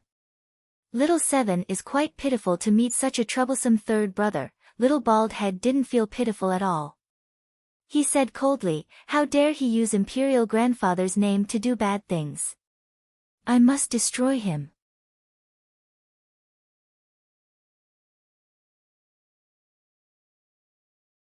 Chapter 494. Beligaju picked up the bamboo chopsticks and casually picked up a prawn for him. "Eat up. After that, you can go back to the palace." Little seventh prince's tiger-like eyes widened. "Third brother, I don't want to go back to the palace." "Why do you want me to go back to the palace?" "When you go back, you can just say that you got a stomachache from eating prawns." Beligaju reached out to help the little one tidy up his clothes. The shadows were still thinking about it. Little seventh prince had never been sick since he was born, except for the one time when he was held by the royal for a night when he had a fever. Moreover, the seventh prince had no problem eating raw dragon meat and demon beasts. How could a prawn give him a stomachache? While these questions were being asked, the little one had completely understood his third brother's meaning. He immediately straightened his back and said with a cool expression, "Then I have to act more realistic. Third brother, you have to send an imperial physician to go back with me. I will also ask my little shadows to copy the name of this restaurant for me, so that I don't remember it wrongly. Go." Beligaju retracted his hand, a faint smile on his handsome side profile. The little one nodded solemnly. He could not even walk properly, but he had a superb lightness skill. As soon as he left the inn, he leaped onto the tree trunk with the tip of his foot. Behind him was a continuous stream of shadows that kept surging out. And this scene was not to be seen by anyone. Hellion Vivian raised her eyebrows and looked at the man sitting beside her. "Can't we just write a letter and send it to the palace? Why do we have to make little seventh prince go back? He has been a third wheel for the entire journey. Do you want him to continue?" Beligaju asked in a calm voice, as if he was narrating a fact. Hellion Vivian guessed the reason for a long time, but she still couldn't figure it out. She was slightly stunned. The dark shadows all looked up at the sky, speechless. "Pure little master, you have been tricked by the royal family. All right, it's time for us to eat at another restaurant. The smell of these dead shrimps is really bad." Beligaju's posture with his legs slightly crossed always made him look like a young master from a noble family, even if his current dressing was not outstanding. Sure enough, it was important to have a good face. Hellion Wei Wei wiped the corner of her mouth and followed Bailey Jia Ju out of Bayview Seafood Restaurant. It was only in the afternoon that they could finally have lunch. When Governor Chen received Beligaju's verbal order, he was obviously excited. He thought that the royal family would return to the capital city directly. He did not expect that they would come to the provincial capital. In that case, he could solve the problems that he couldn't solve. As Governor Chen thought about this, he turned around and ordered the manservant, inform all the officials in the provincial capital that the second in command of the provincial capital is coming to take office. Yes. The servant raised his head in confusion. Sir. That's it? Aren't you going to report the name of this new lord? Governor Chen's eyes darkened slightly. That's it. Only in this way could he achieve the effect that Her Highness wanted. When the few officials in the provincial capital received the news, they were a little nervous. After all, Magistrate Liao of the provincial capital was unlucky and 4 of his colleagues were implicated. Now that all the positions in the provincial capital were vacant, logically speaking, there should not be a new official taking office so soon. After all, Magistrate Liao's case had not been sent to the capital city for trial. However, when they thought about it carefully, they felt that it was not a big deal. Some of them believed that Magistrate Liao would not be punished. At most, he would just be changed his position. With the presence of the elder, those who wanted to stir up trouble in the provincial capital would be in vain.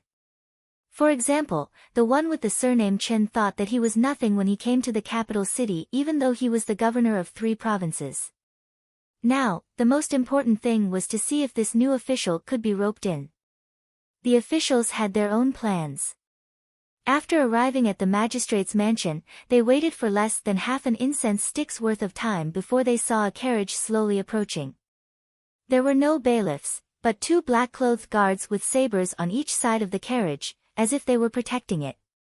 Our new colleague is here. Someone was obviously tempted. This person was the general stationed in the provincial capital that Governor Chen had always been afraid of. This general was not just anyone, he was the backbone of Elder Hulian's army. Liao Qingtian. He and Magistrate Liao were brothers from the same mother. For so many years, the reason why Fuping County was so difficult to investigate was because of these 2 brothers. One of them was in the civil and the other was in the military, so it was difficult to find a breakthrough. No matter how high Governor Chen's position was, everything would be in vain if he did not have an army. Liao Qingtian was a man who had won many battles. He was afraid that if he were to make a move on him, it would cause suspicion among the generals from the other families, which would be disadvantageous to the retired emperor. Therefore, no matter how many problems there were in the provincial capital, as long as Liao Qingtian did not commit any serious crimes, he could not go overboard. Now, it was up to His Highness to deal with him. Governor Chen stood aside and quietly raised his head to look at the carriage. When the door of the carriage opened, the crowd could not help but take a step forward. The first thing that came into view was an ivory robe, followed by long slender legs and a tall and straight figure. When this person got down from the carriage and revealed his godlike handsome face, everyone could feel the ice-cold noble aura. They were all stunned. This is our new colleague. Why is he so handsome? To be honest, one would need to be quite old to be able to get to this position in the provincial capital. None of the people around them were good-looking, they all had big bellies, fat heads, and big ears.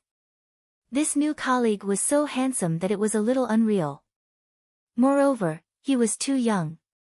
Could it be that he had some kind of background? But he did not look like one based on the clothes he was wearing. Just when the officials were guessing, the man held the curtain with his left hand that was wearing a white glove. He said in a deep voice, "Lord Wei, we have arrived. You can get down from the carriage now." Lord Wei. Hearing this name, the first reaction of the officials was to look at the smiling Liao Qingtian. As expected, that person's face had already darkened. His eyes were emitting an unfriendly light.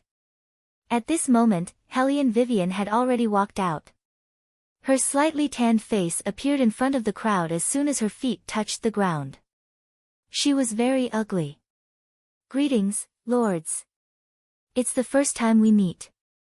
Please pay more attention to me in the future." Hellion Vivian curved her thin lips inconspicuously. The officials looked at her and gradually felt that the rumors had been exaggerated.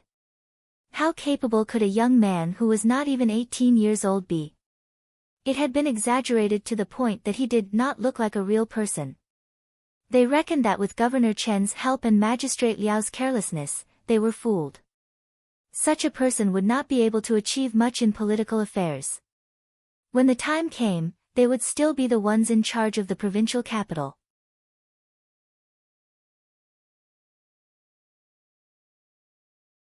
Chapter 495.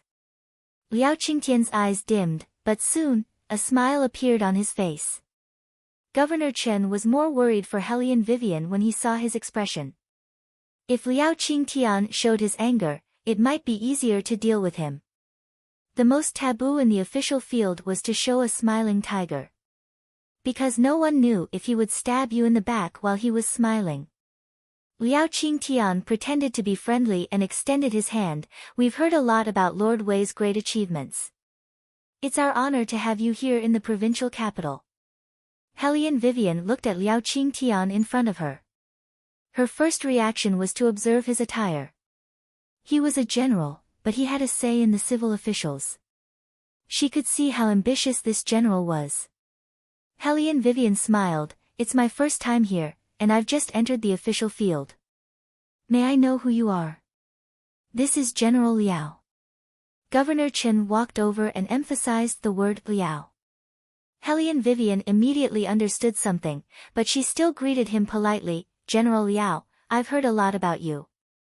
Liao Qingtian laughed in his heart when he heard what she said. This kind of person was indeed smart, but he was easy to manipulate. So what if he had Chen's support? He would just go with the flow. He would give this Wei guy a little more time. If this person was smart enough to apologize to his elder brother and nephew in front of him, go against his previous judgment, and help him get rid of this Chen guy, he would pretend that nothing had happened. Otherwise, he would make him regret stepping into the provincial capital for the rest of his life.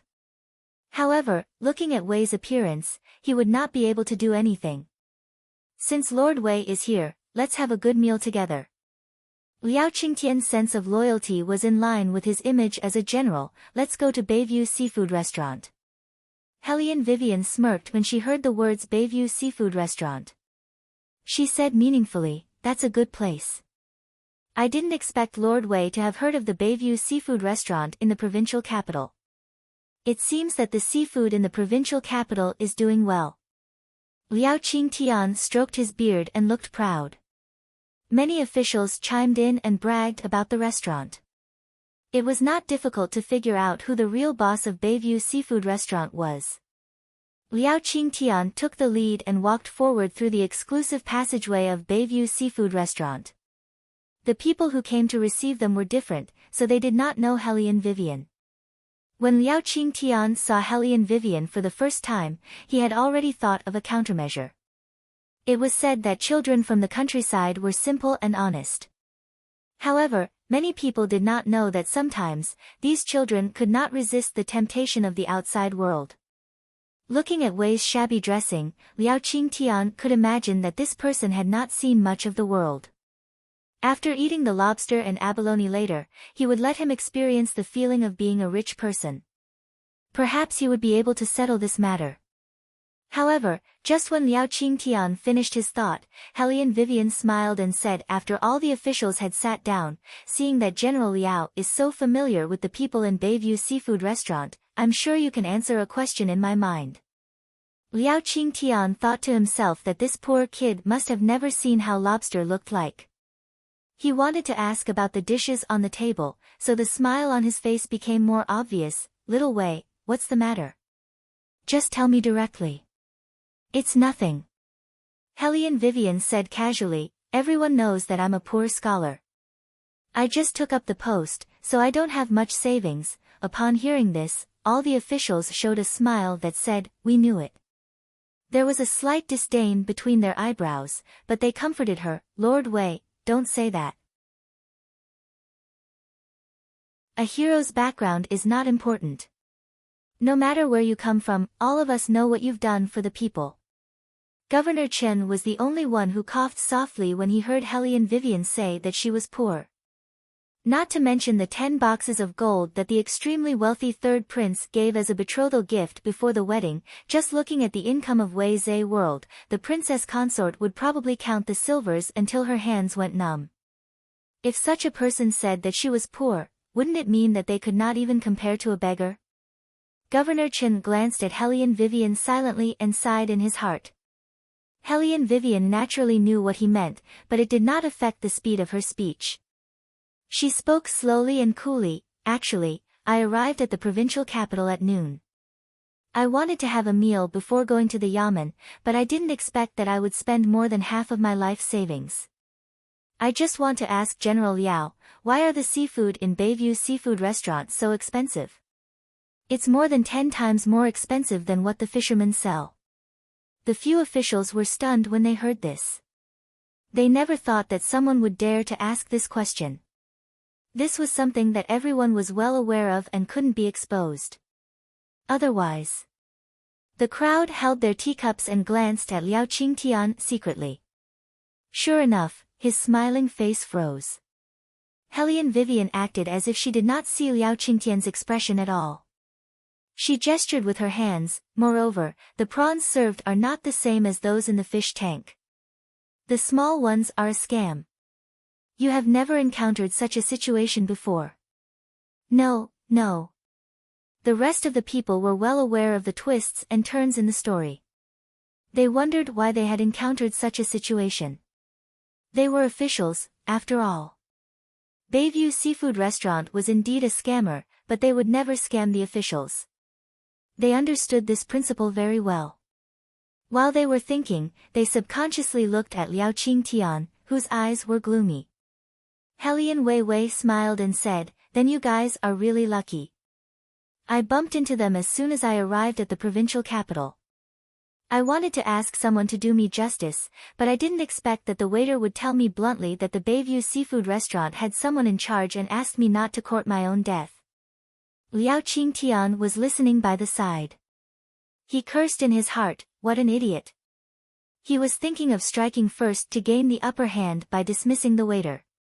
Once the news had died down, he would then ask the waiter to come back. This would also prevent Wei from finding any loopholes and pushing the blame on him. However, Hellion Vivian continued, "I've thought about it for a long time, but I'm still not sure who the waiter is. General Liao, you've been in the provincial capital for so long, who do you think it is?" "It's hard to say." Liao Qingtian subconsciously started to draw a line between himself and Bayview Seafood Restaurant. Maybe the waiter was just bluffing. Hellion Vivian supported her chin with her fingers as if she was thinking about Liao Qingtian's suggestion. She then curved her thin lips. "Why didn't I think that the waiter was just bluffing? General Liao, you're really thoughtful. You're flattering me." Liao Qingtian chuckled. It was so easy to fool him. It seemed like this Wei guy was easier to deal with than what he had imagined.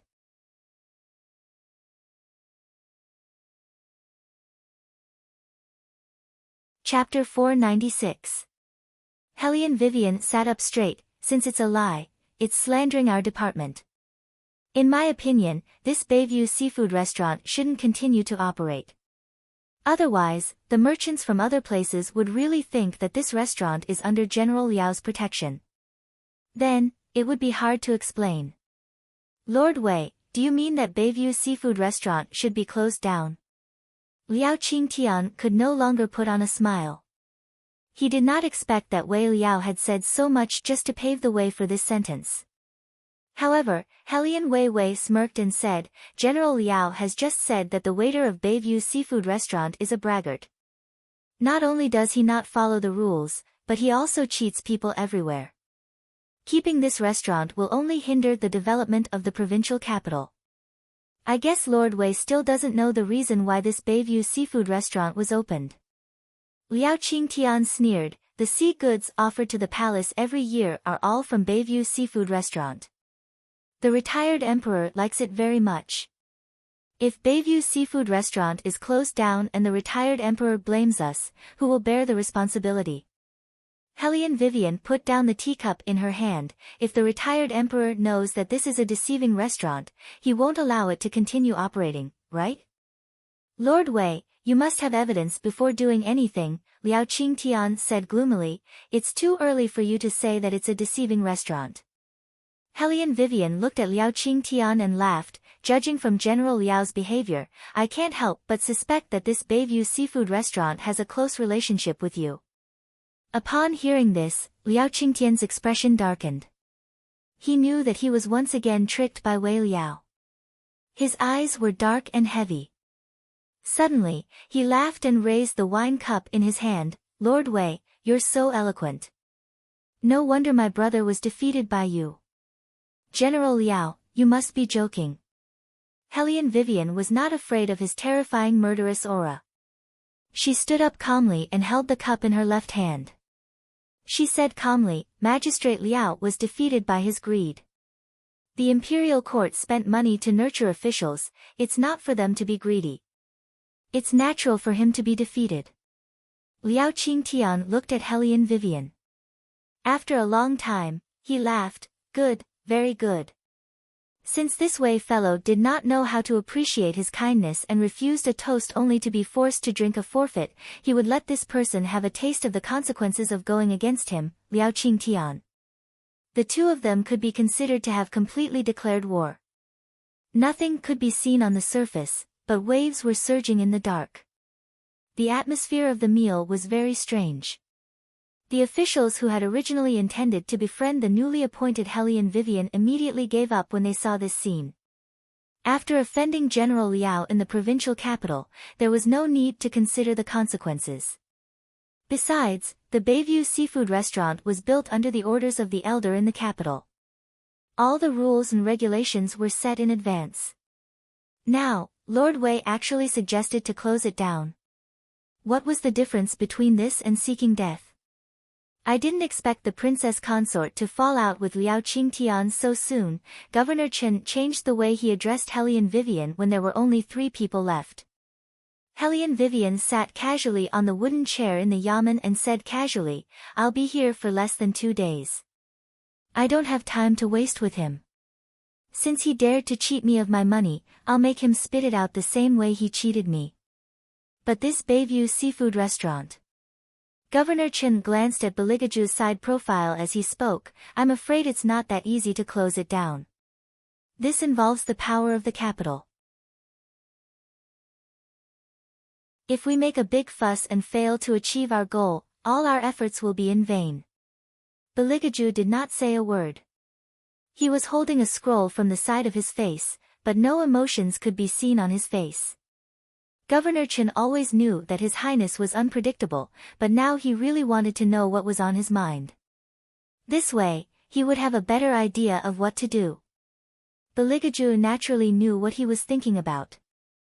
Through the scroll, he said faintly, Governor Chen, what do you think we should do to punish a general who has military exploits but harms his neighbors? This. Governor Chen looked down hesitantly, I'm slow-witted, I can't think of a good idea. Beligaju tapped on the rice paper with his slender fingers and said with a faint smile, take advantage of the situation. Governor Chen, who did not know the cause and effect, did not understand. However, he was sure of one thing. Based on Liao Qingtian's hot temper, he would definitely be unhappy about today's incident and would definitely submit a memorial to the higher-ups. After all, this Bayview seafood restaurant was not an ordinary restaurant. He did not know how the higher-ups would react, forgive him for being old. He was not smart enough to follow the third prince around. However, there was one thing that Governor Chen was right about. Liao Qingtian did write a memorial to be reported to the capital city elder's residence. Every time he put down the brush, his eyes were filled with malice. 4 or 5 officials from Liao's faction stood on his left and right, flattering him in 2s and 3s, General Liao is the best. Once the memorial is passed to the elders, I'm afraid that Wei will have to slap his own face this time. He didn't even investigate the background of our Bayview seafood restaurant before showing off his strength here. He is so stupid. He's just a petty person who got what he wanted. General Liao blew away the ink stains on the brush. Since he has the support of the governor of 3 provinces, he's the boss.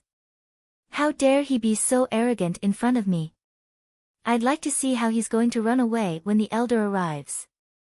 Someone nodded in agreement. He's just a small character who can't play the role of a beam. He's just a burden to us. However, General, shouldn't we remind the people at Bayview Seafood Restaurant to collude their statements so that there won't be any more problems? Yes, we should remind them that this Wei guy is a little smart. We have to be careful of him. It's best if we can think of a way to make him suffer and lose his official title.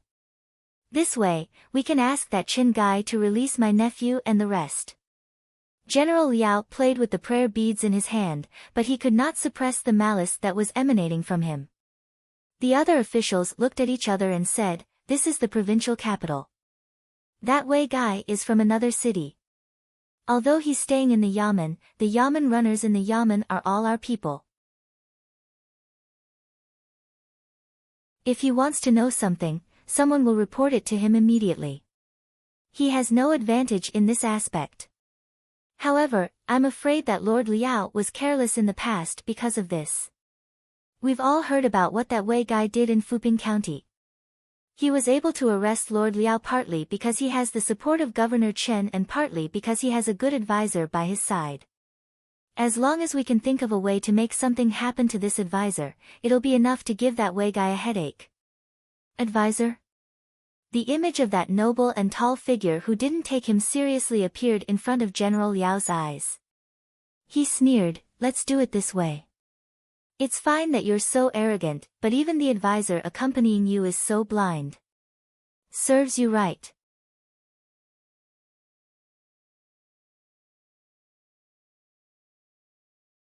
Chapter 497. The officials nodded.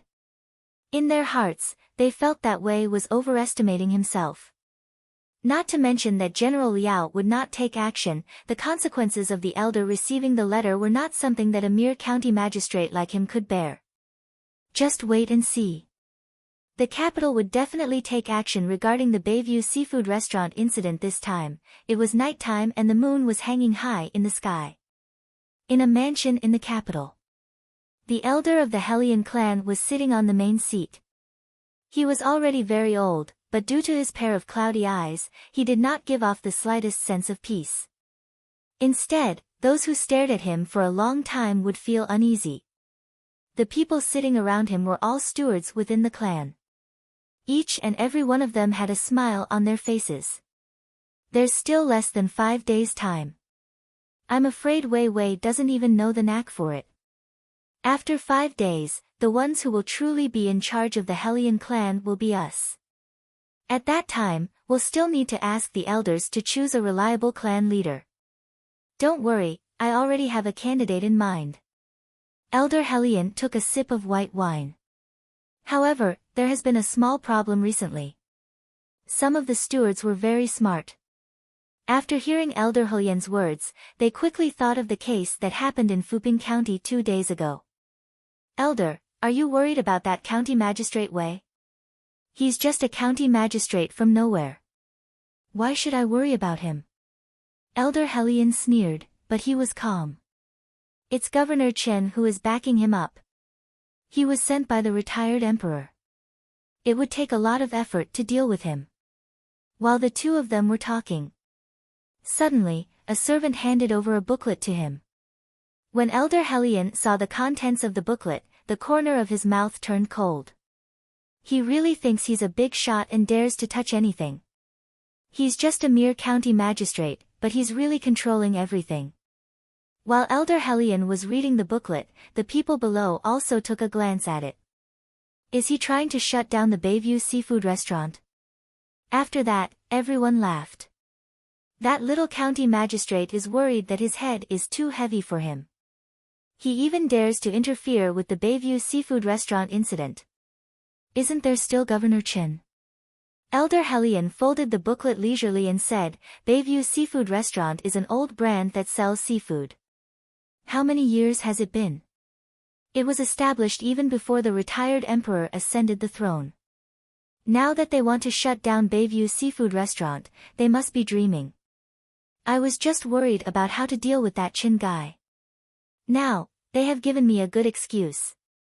As soon as he finished speaking, Elder Hellion lifted his gaze and ordered the servant who delivered the booklet, Tell Ching Tian and the rest to go all out with the punishment. If anyone dares to tarnish the reputation of Bayview Seafood Restaurant, arrest them immediately except for Governor Chin himself. Don't worry about their official positions. After I report this matter to the retired emperor, I will personally make a trip to the provincial capital to meet them. Yes. The person respectfully accepted the order and left. Outside, the night grew darker. In the inner courtyard of the imperial palace, the little one held his stomach and rolled around on the dragon bed. A group of imperial physicians were anxiously waiting for him. It was not because of anything else. The main reason was that the little seventh prince did not even allow them to take a look. It was obvious that the little seventh prince was sick. They could not understand why he would throw a pillow at them the moment they approached him. That strength was simply, it was enough to knock them down. It was not an exaggeration at all. The little seventh prince possessed this kind of divine strength. It was normal for him to beat people up. The imperial physicians stood at the head of the bed and looked at each other in dismay. It's your turn to go over this time. No. I'm not qualified enough. It's better for Imperial Physician Zhang to go over. What kind of joke was this? Whoever went over now would become the next target of the little seventh prince.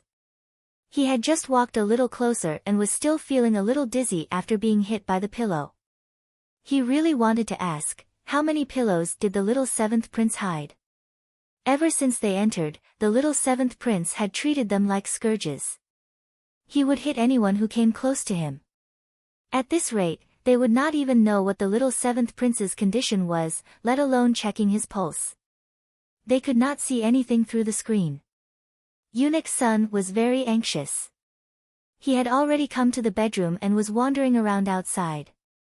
When he saw the imperial physicians coming out, he went up to them and asked, "How is it? How is the little seventh prince?" Speaking of which, the imperial physician was still a little shy. He touched the back of his head and said, "The little seventh prince did not let us take a look." "What do you mean by not letting you take a look?" The person who said this was the retired emperor. After receiving the news that his precious grandson was seriously ill, he did not even sign the memorial and did not change into his court robes. He just rushed over in a hurry. The reason why Eunuch Sun was standing outside was to wait for the retired emperor. The imperial physicians' faces turned pale and they all wanted to kneel down. The retired emperor didn't have time to listen to their nonsense. He walked in with large strides and went around the screen in an instant. The little one was still lying on the bed, looking at the ceiling angrily and thinking about what to eat later. His expression was very serious. As soon as the retired emperor saw that little handsome face with a pout, his heart ached. This grandson of his had never been sick since he was a child. He lived like an iron wall. The number of times that he could lie down obediently like this could be counted on one hand. This kid used to live a good life in the wild mountains as a monkey. Why did he fall ill after a trip to the provincial capital? Little seventh prince, tell Grandpa Emperor, where do you hurt? The little one gave him 2 words without hesitation, stomach. Stomach? The retired emperor reached out and touched the little one's soft and tender stomach. He raised his eyebrows in confusion. Could it be that he was starving after going out? This was not possible. Little seventh prince could even eat raw fish. He was born to not be hungry. What is going on? The retired emperor turned his head and asked the shadow beside him. The shadow did not know how to answer. Their eyes flickered. The little one did not forget his third brother's instructions before he left. He said with a serious face, "Someone forced me to eat a pot of prawns. Did you not eat enough?" The retired emperor guessed based on his precious grandson's thinking. Someone, ask the imperial kitchen to prepare a dish of braised prawns. The little one smacked his lips. He was drooling when he heard the words braised prawns. However, he could not eat as he had not finished his business. It's not that I didn't eat enough. It's that hateful restaurant that made me eat dead prawns. After I finished eating, my stomach started to hurt. I tried to reason with them, but they said that there was someone behind them. The little one rolled around the quilt and turned around.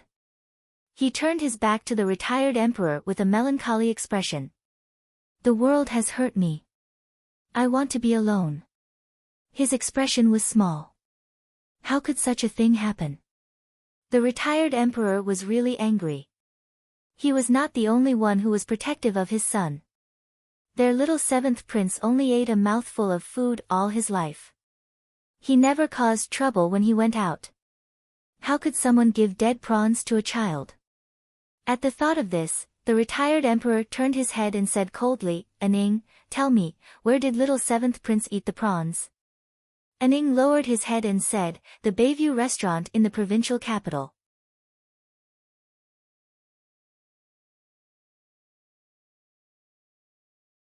Chapter 498. Bayview Restaurant. The retired emperor furrowed his brows. Wasn't this the restaurant that specialized in providing seafood to the imperial family? Among the ministers, this restaurant had always had a good reputation. Branches could be found in almost every coastal city. He had been to Bayview Restaurant when he was young and had a good impression of it. The lobsters were big and fresh, and the service was very good. He had also visited a few local people incognito, and all of them praised Bayview Restaurant. How could such a restaurant use dead lobsters to cook? Could it be that what he saw back then was just an illusion? Was there someone behind this? Did restaurants nowadays start to do this? The retired emperor was infuriated. He rubbed his grandson's tummy with his fingers and said, Little Seven, tell your grandfather about what happened at Bayview Restaurant in detail later. Now, let's ask the imperial physicians to come in and check your pulse and prescribe 2 sets of medicine.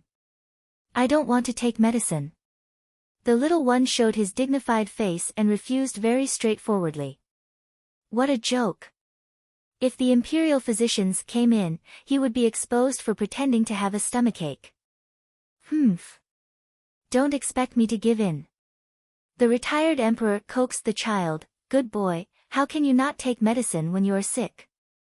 Don't worry, the medicine is not bitter at all. In order to pretend to be sick, the little one was lying on his stomach with an adorable posture. In addition, the little seventh prince had a domineering appearance.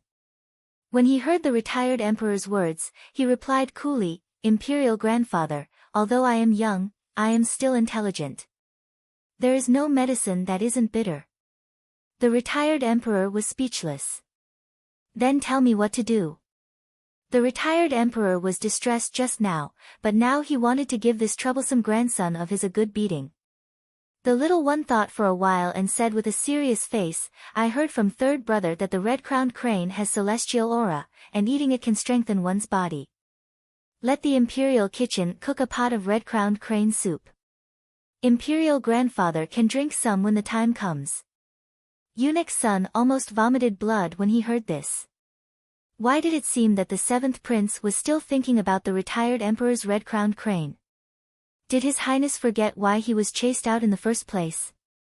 The shadows were selectively deaf. All of them raised their heads and looked at the beam. The retired emperor's expression changed, and the roots of his teeth were itching. You stinking brat. Retired emperor, please calm down, calm down. Eunuch's son hurriedly went up to stop him, His Highness is still sick.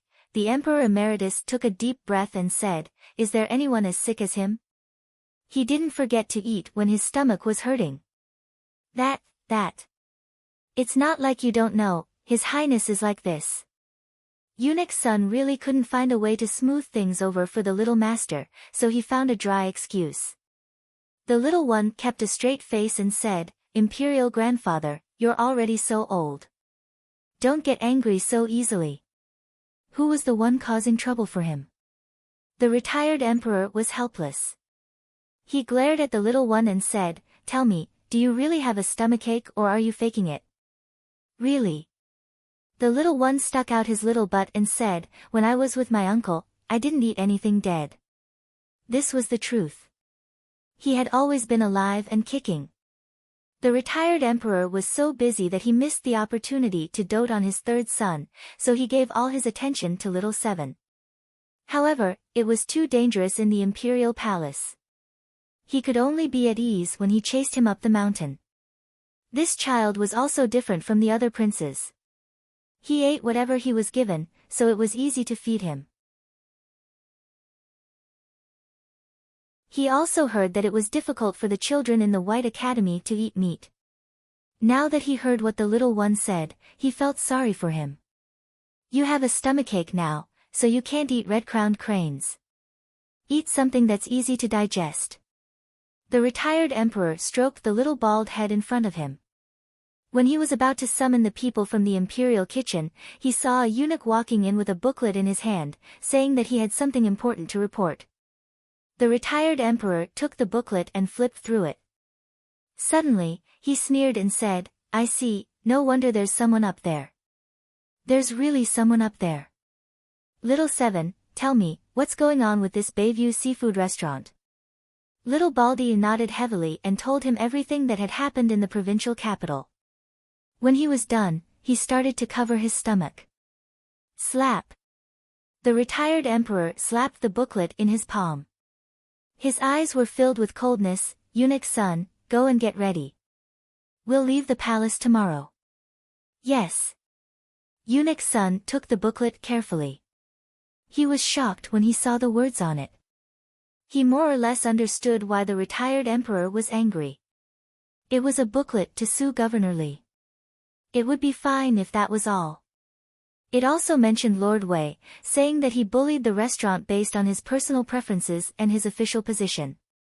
It was really infuriating and so on. Eunuch's son served the retired emperor for a long time. Of course, he knew who Lord Wei was. She was the Princess Consort. Not to mention her status as the Princess Consort, the achievements she made in Fuping County 2 days ago were incomparable to those officials who were paid by the state but did not do official work. The retired emperor was very happy when he saw Governor Chen's booklet. Thinking about it, it made sense. Every year, when it was the dry season, everyone could see the retired emperor's worry. The commoners had no food to eat and had all rushed to the capital, as if they were beggars. There was nothing more unbearable than this. Now, the Princess Consort had developed a water pump. This was a huge project that benefited the entire War Dragon Empire. If it was not because the Princess Consort and His Highness were not back yet and it was inconvenient to announce their identities, the retired emperor would have celebrated the Princess Consort's name. How could she tolerate being framed like this? The more Eunuch's son thought about it, the angrier he got. He packed up faster. The retired emperor's eyes were calm, but he had the thought of completely overhauling the Hellion family. If Elder Hellion did not submit this booklet, perhaps he would not be so angry. After all, the most important thing in the imperial court was balance. It was not good to push anyone too hard. But, this was just a small restaurant. They dared to deceive their superiors to such an extent. How many people in the imperial court were covering for this restaurant? Even he was deceived. His favorite seafood. He did not even know that he liked seafood. Liao Qingtian, who was far away in the provincial capital, also received the booklet. He was very happy. What did I say? Wei Wei is courting death if he wants to take over Bayview restaurant. The elder has passed the booklet directly to the retired emperor. He will arrive at the provincial capital tomorrow afternoon. General Liao is really smart. The officials sitting at the side gave him a thumbs up.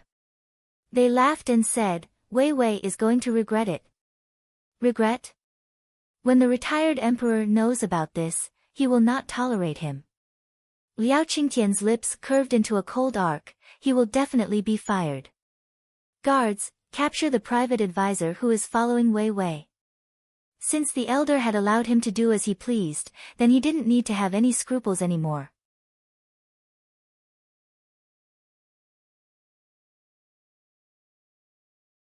Chapter 499. It was night time, the moon was shining and the tree branches were swaying. Hellion Vivian was someone who would never fight an unprepared battle. Since she was going against Liao Qingtian, she had to consider his identity. Since he was a general, she had to make a trip to profound heavens. As the boss, he was very friendly when he saw his own branch, so Hellion Vivian was very happy and smiled all the way. Beligaju looked at her and knew what she was happy about. It was because of the money. However, it was undeniable that Profound Heaven's business was very popular. There were many people who came to order armaments, and ordinary armament stores would definitely let those people go back first. Profound Heaven's approach was to set up a special tea house in the store, where customers could sit and wait for some snacks and sunflower seeds. The service was very good. Profound Heaven's sunflower seeds were free, but the tea and snacks were charged. Hellion Vivian had just finished her meal and was not interested in these things, so she asked for a cup of water. At this time, a master and servant in brocade clothes walked over from their table. When they heard Hellion Vivian asking for water, they frowned and looked at her. The servant girl lowered her voice and said, "Miss, let's go to the other side to sit, so that we don't get into trouble." The young lady glanced at Hellion Vivian arrogantly, then walked over and said, "I really don't want to see these country bumpkins." "Miss, don't worry, when Master Wang comes out and sees that you are unhappy, he will definitely drive those two people away." The maidservant arranged the tea bowls and said, "Coming to Profound Heavens and only asking for a cup of plain water, this is a joke. Fortunately, there is one among them who looks noble, but now it seems that it is all a pretense. I guess they can't afford the armaments of Profound Heavens, so they want to come and enjoy." The young lady snorted, "They are really poor." "Who said they are not?" As the servant girl locked the door, she glanced at Hellion Wei Wei's table, the corners of her mouth curled up in ridicule. Hellion Vivian curled his thin lips in amusement and turned the teacup in his palm with his fingers. The two of them seemed to want to show off. When the waiter came over to ask, the two of them ordered a table full of snacks. "Here, take these 2 pieces of desserts to them. Let them stay where they want to cool down. Don't pollute the air of Profound Heavens," the young lady said sarcastically. The maidservant took the snacks and walked towards Hellion Vivian's table. She raised her chin and looked down at Hellion Vivian, saying, "This is a reward from my Mississippi. If you are full, please leave quickly." Hellion Vivian only glanced at her and smiled evilly. She said slowly, "What qualifications do you have to ask us to leave? Even the receptionists of Profound Heavens didn't ask. Who do you think you are?" "You." The servant girl didn't think that this person would be so unappreciative. "Do you know who my young miss is? How dare you treat me like this?" He really refused a toast only to be forced to drink the forfeit. "Good, very good.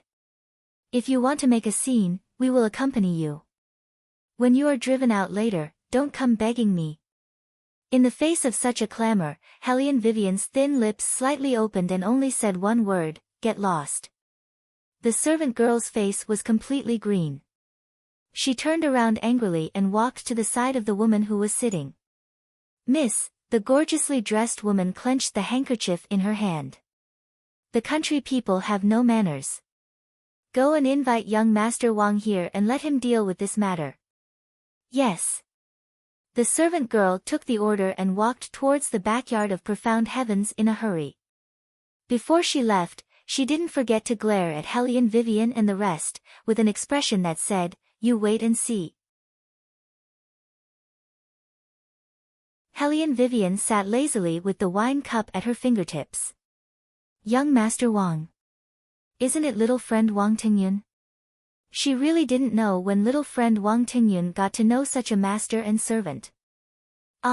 In the backyard of Profound Heavens, Wang Tingyun was still helping to inspect the armament parts this time. He didn't expect that someone would pass an envelope to him. The envelope was tightly wrapped and he couldn't see what was inside. Wang Tingyun opened it in confusion and was shocked by the flash of gold. Then, he pulled the receptionist over. "Where is the person who sent the envelope? Oh my God, when did young master come to the provincial capital? Why didn't he have any news at all? He should still be drinking tea in front." The receptionist had never seen the usually gentle young master Wang so agitated. After he finished speaking, he felt a gust of wind blow past his ear. When he reacted, the person in front of him was already gone. When he came to the tea house, Wang Tingyun's first reaction was to find a woman dressed in female clothing. "Young Master Wang, my miss is over there." The servant girl just walked over and led Wang Tingyun to the table. Wang Tingyun thought that the servant girl was newly received by his young master. He didn't expect that it was the eldest daughter of the Liao family who often came to find him these 2 days, Liao Wenwen. Wang Tingyun narrowed his eyes but didn't show it on his face. Liao Wenwen smiled sweetly and didn't look like a bully just now. She pushed the snacks on the table forward and said shyly, "Young Master Wang, eat some snacks first. Don't tire yourself out." Wang Tingyun didn't have the intention to be friendly with the Liao family. He was just worried that this was the provincial capital and he had to give face. But this Liao Wenwen came to profound heavens every day to find him after only meeting once. Wang Tingyun frowned and politely refused, "Miss Liao, I still have something to do." After that, he wanted to leave. What a joke, he hadn't found his young master yet. How could he have the time to waste here? "Young Master Wang." Liao Wenwen softened her voice and sounded a little coquettish. To be honest, she was really good-looking. She had an oval face, almond-shaped eyes, and was dressed up beautifully. Liao Qingtian took care of her so that he could use his daughter's beauty to make connections in this circle. There were many young masters from influential families in the provincial capital who were interested in her. But Liao Wenwen felt that those people were just from a small place. Wang Tingyun in front of her had a strong family background and was transferred from the capital city to be a manager. Profound Heavens was not an ordinary armament store. To be able to become a manager here, his ability was outstanding in the entire Dragon War Empire. So when Liao Wenwen saw Wang Tingyun, she put all her focus on him. She didn't believe that with her looks, he would reject her. Thinking of this, Liao Wenwen's jade-like hand hooked Wang Tingyun's left arm and said coquettishly, "I came to find you personally. You should spend more time with me." Wang Tingyun wailed in his heart. He had never seen such an open woman.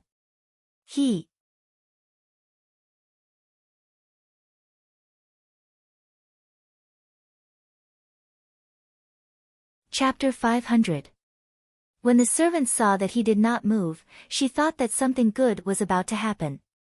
She smiled and said, "Young Master Wang, our mistress ordered so many snacks because she was afraid that you would be hungry if you were busy for too long. Unlike those 2 country bumpkins behind you, it's fine if they don't have money, but they still want to come to Profound Heavens and pretend to be masters." As she spoke, she raised her chin and glanced back at Helian Weiwei and the others with contempt. Wang Tingyun was still looking at the scenery outside, thinking that his young master would be standing in a corner. He looked for a long time but did not see her. When he heard the servant's words, he frowned in disapproval. "You," Wang Tingyun said unhappily as he followed the servant's gaze. Just as he was about to tell them not to put on such a demeaning attitude in Profound Heavens, he was stunned. That was the young master and the royal family. The young master was looking at them with a smile, and the light in her eyes. For some reason, Wang Tingyun had an illusion that he was going to be unlucky. He could not help but swallow his saliva. "Young Master Wang, look at their clothes, it's really, tsk. The servant continued. Wang Tingyun's face suddenly became a little ugly. Liao Wenwen did not know what he was thinking. She thought that Wang Tingyun did not want those country bumpkins to spoil the atmosphere of Profound Heavens. She tugged at his sleeve. "Young Master Wang, Wang Tingyun could not bear it anymore. After pushing her hand away, he walked to Hellion Vivian's table and seemed to want to call her young master. Hellion Vivian looked up and gave him a warning look. Wang Tingyun was smart and immediately understood what the young master meant. He thought about it and did not greet Hellion Vivian. Hellion Vivian stood up and smiled. My surname is Wei. Cough, hello young master Wei. Wang Tingyun maintained a poker face but thought in his heart, when did his young master change her surname to Wei? The world changed so quickly, he could not accept it at all. Okay. The servant sneered, are you trying to get close to our young master Wang? Wang Tingyun thought. Who the fuck is your family? My surname is Wang, your surname is Liao, okay? Don't slander me in front of my young master. Young master, you must have the ability to distinguish between right and wrong. I'm really innocent. Hellion Wei completely ignored the number 2 military advisor's gaze of redress and watched the show from the side without any sympathy. Liao Wenwen also walked over. After hearing the maid's words, she glanced at Hellion Vivian contemptuously and said in a coquettish voice, young master Wang, sometimes it's better not to get too close to these people. I was kind just now because I saw that they were pitiful and wanted to give them 2 pieces of pastries. Who knew that not only did they not appreciate me, but they also did not appreciate my kindness. It's better not to be friends with such country people who hate the rich. Wang Tingyun, a country bumpkin. Who? Are you fucking talking about the young master or the royal family? Please, is there something wrong with your eyes? Young master is now tanned and wears plain clothes. It's fine if you think of her as a poor person. Can't you feel the high and mighty aura of the royal family? That was something that could only be nurtured by ordinary people. Idiot. Wang Tingyun's words rolled in his throat several times but he did not scold her. His face was completely cold. However, the receptionists at the side saw something different. Steward Wang seemed to be especially respectful today, especially when he was treating that table of guests. It was not like his usual self at all. Thinking about it carefully, ever since the 2 guests instructed them to hand an envelope to Steward Wang, the atmosphere seemed to be a little different. Who were those 2 people? The receptionists looked at each other and were full of curiosity about the identity of Hellion Vivian and the rest. Young Master Wang.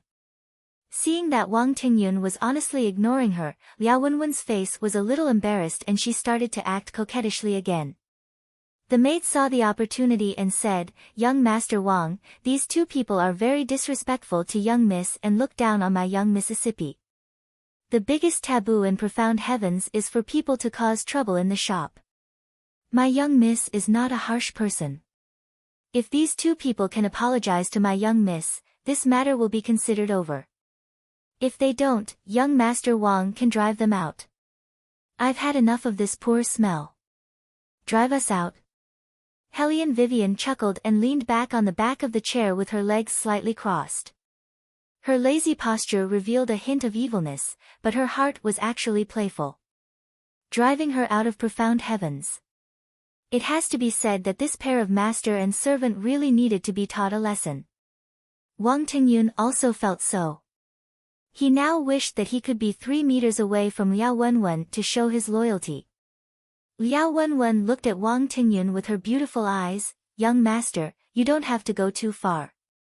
As long as it's okay on the surface, it's fine. I don't have to hold on to their mistakes, Miss Liao is really generous.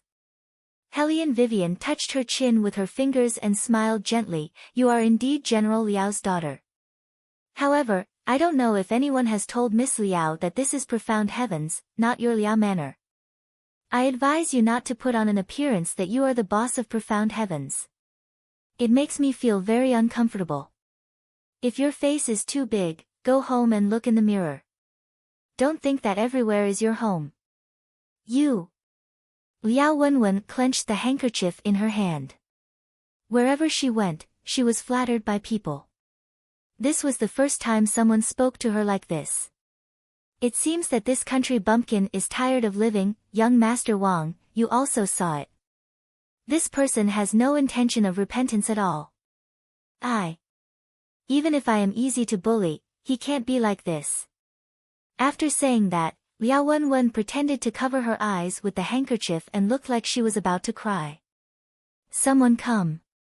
Wang Tingyun finally opened his mouth. His voice carried a hint of coldness. Liao Wenwen looked at Helian Wei proudly. Her expression seemed to be saying, did you see that? If you offend our miss, not only in Wei Zhe world, but even in the entire provincial capital, we can make you suffer. However, what she didn't expect was that Wang Tingyun's next sentence was, ask Miss Liao and the others to leave. Then tell all the stewards of profound heavens that if Miss Liao wants to enter in the future, they will not receive her. What did you say? Liao Wenwen's eyes completely widened at that moment. She even suspected that there was something wrong with her ears. She even forgot to pretend to cry and feel wronged. The expression on her face was as if she was punched in the face. It was wonderful to the extreme. All the guests looked over here. After all, profound heavens had always adhered to the principle that amiability breeds wealth. They would never easily refuse a customer, but now their attitude was so tough. How did Miss Liao offend Steward Wang?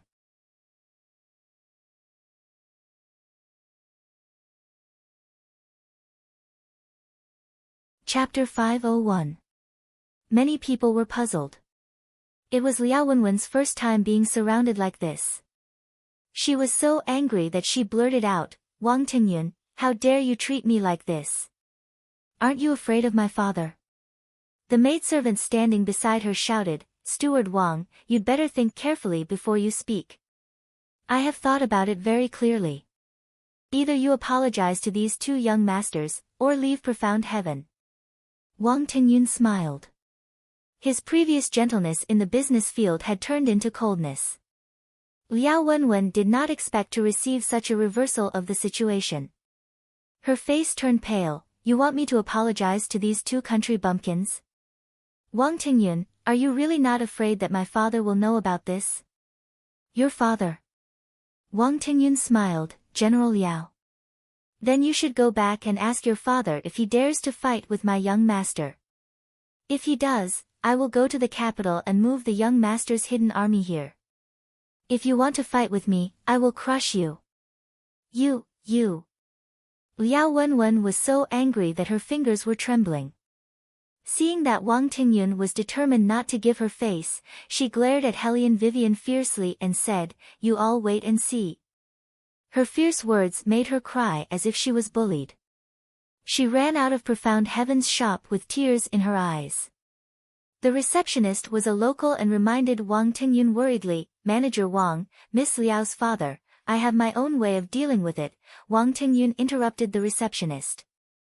The receptionist shook his head and said, although Liao Qingtian's position is not high, he has a lot of power in the provincial capital. Manager Wang, you should be careful.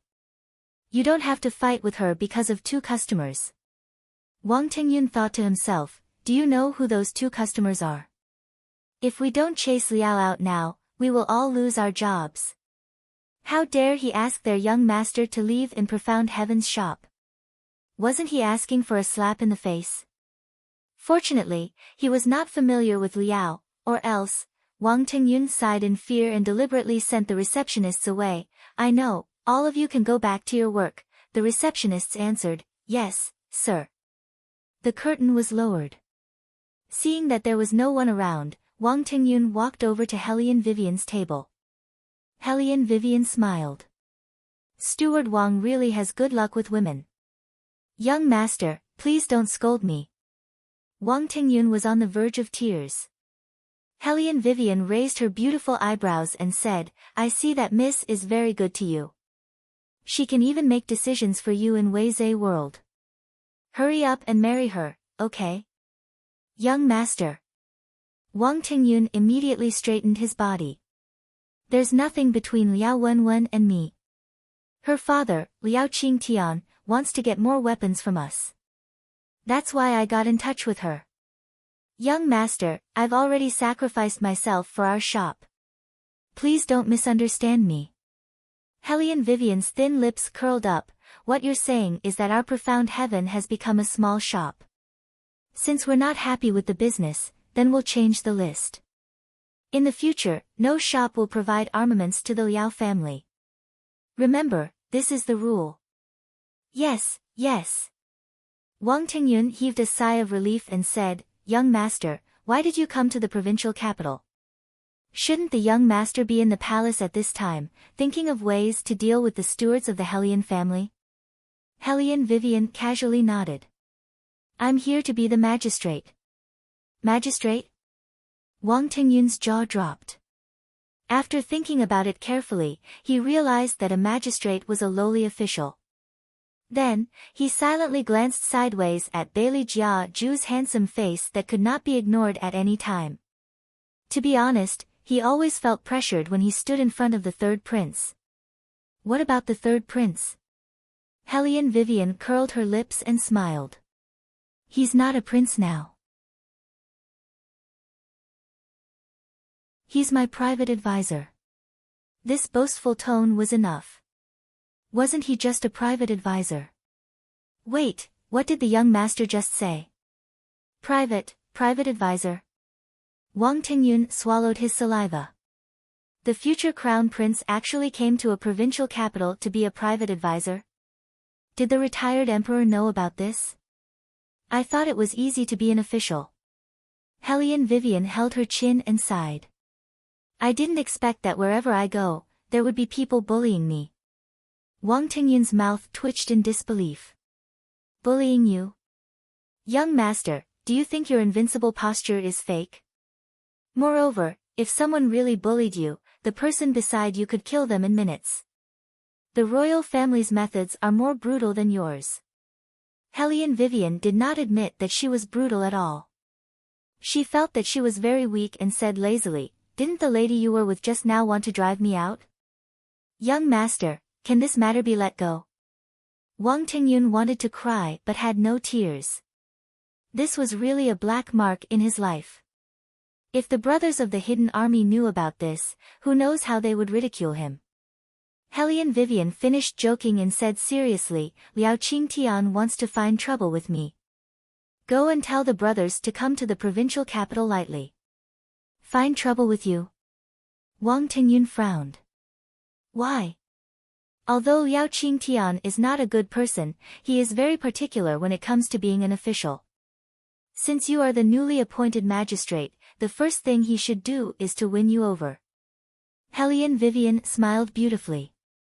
Because before I came to the provincial capital, I went to Fuping and caught his brother and nephew. Wang Tingyun was speechless. Also. Hellion Vivian paused and smiled. I want to order the closure of Bayview Seafood Restaurant. Wang Tingyun had heard about the incident of Bayview Seafood Restaurant. He looked at the sky silently. I guess Liao Qingtian can even dream of you now. He really wants to strangle you. Thank you, but I don't like him. Hellion Vivian leaned on Beligaju and said in a clear voice, Go and get ready, the brothers are probably itching for a fight. Wang Tingyun lowered his head and replied gently, Yes, it was not destined to be a peaceful night.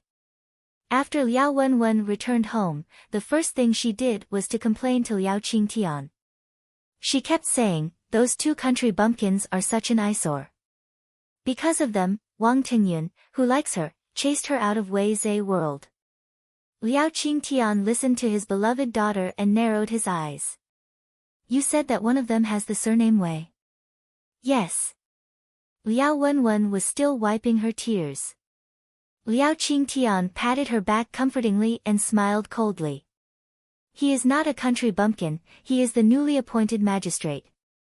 The newly appointed magistrate? Then. Liao Wenwen hesitated. However, Liao Qingtian said in a ruthless tone, but it's true that he came from the countryside. Don't worry, after tomorrow, that Wei fellow will be a worthless commoner. You can vent your anger however you want. Now, the soldiers who captured Private Advisor Long should have been dispatched. Without this capable assistant, that way guy would be like a grasshopper after autumn, he would not be able to jump around.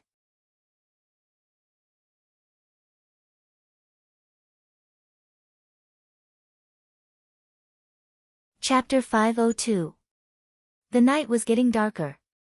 Deep in the yamen, Hellion Vivian didn't know what would happen next. The first thing she did when she came back was to take a bath. After the bath, her hair was still wet. Because of her identity, she couldn't be as comfortable as she was in the palace. No one would dry her hair for her, so she had to dry it herself. Unexpectedly, before she could even lift her hand, a silk cloth fell on her face. The silky satin fell on her head, followed by slightly cold fingers. You came out without drying yourself. Do you want to get sick? Beligaju frowned, but his movements were extremely patient. Hellion Vivian looked in his direction. She could only see a pair of straight legs that would make all men jealous. She couldn't even see his waist. It was obvious how good his figure was. Long-legged Appa. She didn't know why she suddenly thought of these 5 words. Hellion Wei pondered and smiled. She simply closed her eyes and enjoyed the comfortable strength like a cat. In this kind of weather, I shouldn't get sick. Where did you go just now? Beligaju's hand paused. He said casually, I did something. Hellion Vivian raised her eyebrows and didn't ask. She more or less figured out Beligaju's way of doing things. He didn't want her to know anything that was bloody. Play chess later. His Highness's hobby was either sleeping or playing chess. Comparing the two, of course, playing chess was safer. Hellion Vivian planned it well. Beligaju took the silk cloth away and looked at her condescendingly. He looked like he could pick her up at any time. Then he said in a mischievous tone, play chess. You give me 10 stones. When Hellion Vivian made the request, she didn't feel embarrassed at all. All of a sudden, Bailey Jiaju leaned over and bit her lips. His voice was deep, and his elegant breath seeped in. What are the stakes? 10,000 taels of silver. Hellion Vivian blushed, which was rare. Bailey Jiaju grunted, then stood up straight and looked at her with a smile that was not a smile. Shy. Why did he suddenly kiss me? Hellion Vivian muttered. Beligaju picked her up. The swaying light shone on his deep and stylish facial features, making him look ambiguous. Even his voice seemed to be deeper than before. Your chess skills are not good. I'll teach you. Without giving Hellion Vivian a chance to refuse, the two of them sat in front of the chessboard. Their white sleeves brushed against each other like a painting. Beligaju was really teaching her how to play chess. He just hugged her from behind and took her hand to take the white and black pieces. The heat from his fingertips made it difficult for her to concentrate. What are you thinking about again? Beligaju smiled and moved closer to her ear. This time, if you lose again, you will be at my mercy when we return to the palace. Do you understand? Hellion Vivian naturally understood what the word mercy meant. Her whole body went numb and she quickly pushed him away. She tidied up her clothes and then sat across from him. The corners of her mouth slightly curved. It's not certain that I will lose. As she said this, she put a white piece on the chessboard. Beligaju looked at the half of the chessboard that was conquered. His eyes paused, then he smiled evilly. You are a good disciple. You learned well. The black pieces were surrounded. Hellion Vivian smiled. She supported her chin with one hand and lazily hooked her finger at him. Beligaju just raised his eyebrows. He was caught off guard and she kissed him. That skill, how to say it? After practicing so many times, there was no improvement. But she won by taking the initiative. Beligaju's eyes darkened. He quickly took back the initiative and pulled her into his arms. The tip of his tongue slightly curved and his whole body emitted a pleasant smell. Hellion Vivian only felt her whole body go soft and her tailbone was a little numb. In a daze, he picked her up again. His left hand reached into her clothes and his right hand was still holding her hand. He took a black piece and put it on the chessboard. There was a crisp sound. Hellion Vivian looked at the chessboard with a red face. Only now did she know that although the black pieces were surrounded, it was because of him that they made a desperate counterattack. Do you admit defeat? Beligaju's voice was hoarse and his breath fell on her ear. Hellion Vivian's whole body trembled. Then it was a kiss that made her sink deeply. After a long while, she finally sat in his embrace. She looked at the beautiful eyes that were like the stars in the sky and gasped for breath. Beligaju pressed his lips against hers. Sandalwood wrapped around her bones. It was just a kiss and you can't breathe. Did you cheat? Hellion Vivian was very depressed. She had secretly put down 5 more pieces. How could he still win? How was this a game of chess? It was clearly a game of mutual deception. Beligaju looked at her and said slowly, you can't win, so you say I cheated. Look at you. I deliberately lost to you because I love you. As Hellion Wei spoke, she secretly smiled. It seemed that her intensive training during this period of time was not in vain. Now, she could even say sweet nothings at her fingertips. As a domineering president, these were all essential skills. Clench my fist. Bailey Jia Ju raised his eyebrows and glanced at her movements. His slender fingers slightly opened her clothes and took out the secret book on Chasing a Wife. With a smile that was not a smile, he said, you've practiced well. It seems that you've finished reading the entire book. I know a little bit of the essence. Hellion Vivian was very modest. Her identity was the arms tycoon. There was no need for her to learn, okay? She was born to be domineering and could give up. Beligaju smiled. His beautiful thin lips slightly pressed down. Since it's like this, then let me see how good you are in that aspect. However, when he said this, he suddenly paused. The originally lazy and mischievous expression in his eyes suddenly became cold and indifferent. But for some reason, after the gentleness in his eyes faded, there was a faint platinum color. Hellion Vivian also raised her eyebrows. It was not because of anything else, but because at this time, Yuan Ming opened his mouth. Woman, there seems to be some movement outside. Hellion Vivian also heard it, but it was not very clear. There should not be a lot of people. On the other hand, Bailey Jia Ju stood up and brushed his long robe with his fingers. Then, he threw out a chess piece from his fingertips. Pang! The soldiers who rushed in pointed their swords at him. Groups after groups of soldiers surrounded Beligaju in the center. Hellion Vivian narrowed her eyes dangerously. Her gaze was cold as she looked behind the group of soldiers. Her voice was cold. Lord Zhang, what is the meaning of this? We are under orders to capture people. Lord Wei, it's best if you don't block us. Otherwise, you won't be able to afford the delay if we miss the time. The official surnamed Zhang pretended to be calm and said to the people on the left, what are you all standing there for? Hurry up and capture this advisor who is misleading the public.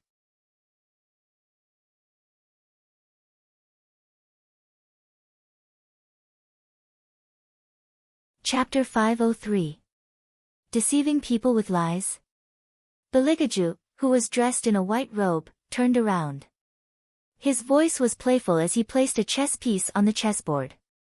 His movements were scholarly, but there was an indescribable evil in them. He stood under the brilliant moonlight. His handsome face was so beautiful that even the heavens and earth seemed to pale in comparison. You want to arrest me just because of these 4 words? Facing such a person, the soldiers didn't dare to step forward. Perhaps it was because the aura of a superior was too strong, making them feel as if he wasn't playing chess at all, but rather a game of chess. Under such circumstances, there shouldn't be many people who would think about playing chess. Why was this private advisor Long so special? The fierce battle in his eyes made them feel a chill on the back of their necks. Lord Zhang was also stunned by this scene. When he came back to his senses, the first thing he said was, "You can defend yourself, but that's a matter for later. Now, you'd better obediently surrender. Otherwise, don't blame this official for being impolite." "You don't have to be impolite." Beligaju smiled at this moment. There was a hint of coldness in his evil smile. In an instant, that figure couldn't be clearer. It was so graceful. "I'll surrender and go with you." For a moment, everyone doubted if there was something wrong with their ears. What was this private advisor long thinking? How could he let them take him away so easily without any resistance? "Only you can bear the consequences." The last few words were so cold that the surroundings fell silent. Official Zhang was very disapproving. General Liao is right. A mere private advisor is so arrogant. Official Wei, you should take care of your subordinates. Hellion Vivian didn't say anything. She only looked at Beligaju. Bailey Jiaju nodded his head slightly at her. Hellion Wei finally opened her mouth, but her voice was colder than ever. Her gaze was like a knife pressing against the official surnamed Zhang's head, pausing after every word. "Lord Zhang, you can arrest my advisor, but if anyone dares to use torture on him, I will make them regret being born into this world." Official Zhang had never felt like this before. It was like being stared at by a poisonous snake. His scalp was numb. He didn't waste any more time. He waved his hand and said, "Take him away." Hellion Vivian clenched her hands and then slowly released them. She looked at the noble and flawless figure in the crowd and narrowed her eyes. "Yuan Xiaoming, what do you think of His Highness' decision? He let himself be captured on purpose." Yuan Ming smiled evilly. "Your man is getting more and more shameless." Unexpectedly, Hellion Wei smiled, her thin lips curved up slightly. "Shameless? Shameless, I think it's just. You should worry about yourself now. It is worse than being in the prison cell. Now. Liao is so unscrupulous in arresting people. He didn't even give a reason. I guess your identity as the magistrate is no longer useful. He is ready to do something at any time to make you step down." Yuan Ming understood human nature and was better at analyzing the situation. Hellion Vivian lowered her eyes evilly and looked at the note that Beligaju left for her in her palm. "I am afraid that he will do nothing. It will be boring. He even prepared a note for you. How big is that guy's plan?" Little White's cold voice had a bit of admiration. "He deserves to be a human who can control Fire Kailan." Yuan Ming's nose moved. "Fire Kailan seems to be absent recently. But woman, don't worry. Those shadows around the third prince are enough to protect him." "I know." Hellion Vivian folded the note in her hand. She was not in a hurry and said slowly, "Wait until dawn." Clang. The iron door made a hollow and long sound. Someone came in and someone went out. The people who were released were none other than the father and son of the Liao family. Liao Qingtian was the one who personally came to release Bailey Jiaju. He stood outside the prison and looked at Bailey Jiaju, who was locked inside. He smiled and said, "If I were you, I would submit to the circumstances. It's still not too late for you to speak now. As long as you reveal some dirty deeds of Wei Wei, I will release you and guarantee that you will enjoy endless glory and wealth." Bailey Jiaju slowly raised his eyes, but didn't even look at him. His behavior was actually elegant and aloof. Liao Qingtian saw that he was so stubborn. He sneered. "It seems like you still don't want to give up. Do you think Wei Wei can save you? Save it. He can't even save himself. Why would he care about you? Your Lord Wei can't save you, but he can come in and accompany you in prison." Liao Qingtian glanced at the Yamen runner beside him. "Keep an eye on him. If there is any problem, I will look for you first." "General, don't worry. There won't be any problem." The Yamen runner answered without hesitation. Liao Qingtian was delighted. He turned around and said to Magistrate Liao, "Let's go. I will release you." "Alright," Magistrate Liao looked like a winner. He glanced at Beligaju and walked out of the prison cell. What did it mean when Magistrate Liao was released? It meant that the Liao family did not fall. The people who were enjoying the shade under the tree could continue to earn money and do business. Not only was Bayview Seafood Restaurant not closed, but the next day before dawn, they removed the notice issued by Hellion Vivian and opened for business as usual. They even used it to welcome Magistrate Liao, who was released. Hellion Vivian stood outside the door and looked at the restaurant owner with narrowed eyes.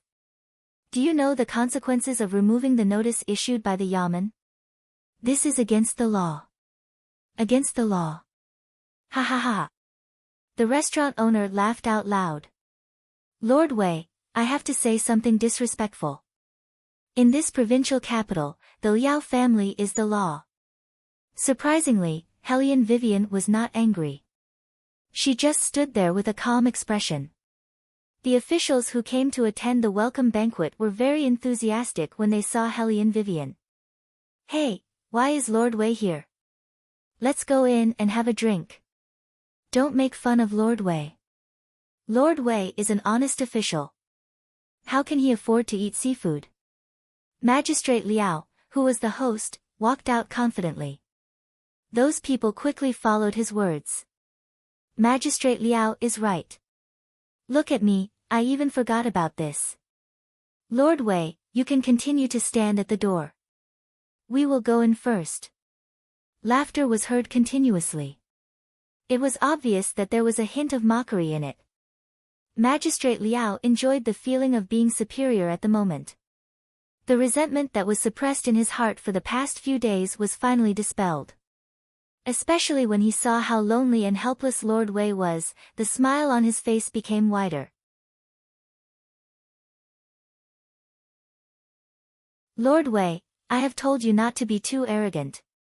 You didn't listen to me and kept making things difficult for me. Great, now I am released without charge, but your advisor is locked up in the dungeon. What is this called again? You brought this upon yourself."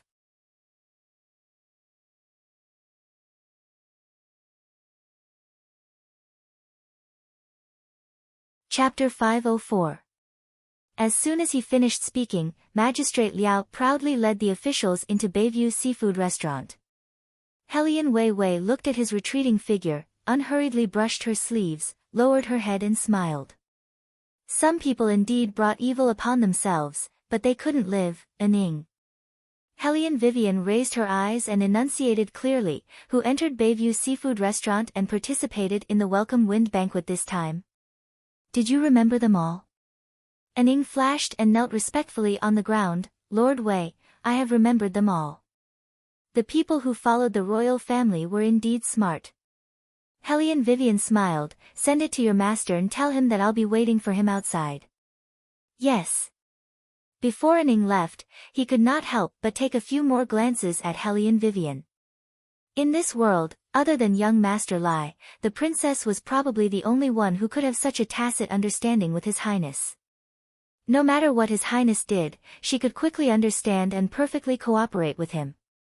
It was a great fortune for the War Dragon Empire to have such a princess. The Welcome Wind Banquet was still going on. The news that Magistrate Liao was released spread like wildfire.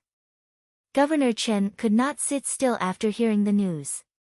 He immediately went to the Yamen with a deep sense of helplessness in his eyes. "Princess, it's not easy to lock up Bayview Seafood Restaurant. We might get into trouble if we don't handle it well." "Don't worry, Lord Chen. We don't know how things will turn out." Hellion Vivian smiled lazily. Governor Chen was very worried. He stopped drinking his tea and said, "The Princess Consort might not know about the origin of Bayview Seafood Restaurant, but His Highness is more familiar with the intricate and complicated relationships." He paused and looked around. "Where's His Highness?" Hellion Vivian blew away the dust on the chessboard and put down the white chess piece in her hand. She said calmly, "He was taken to the dungeon by Liao Qingtian's men. He should be resting with his eyes closed now." Crack. Governor Chen could not hold the teacup in his hand firmly. It fell to the ground and broke into 5 pieces. What are they trying to do? Are they trying to create a law? Don't blame Governor Chen for losing his cool. He was the governor of the provincial capital.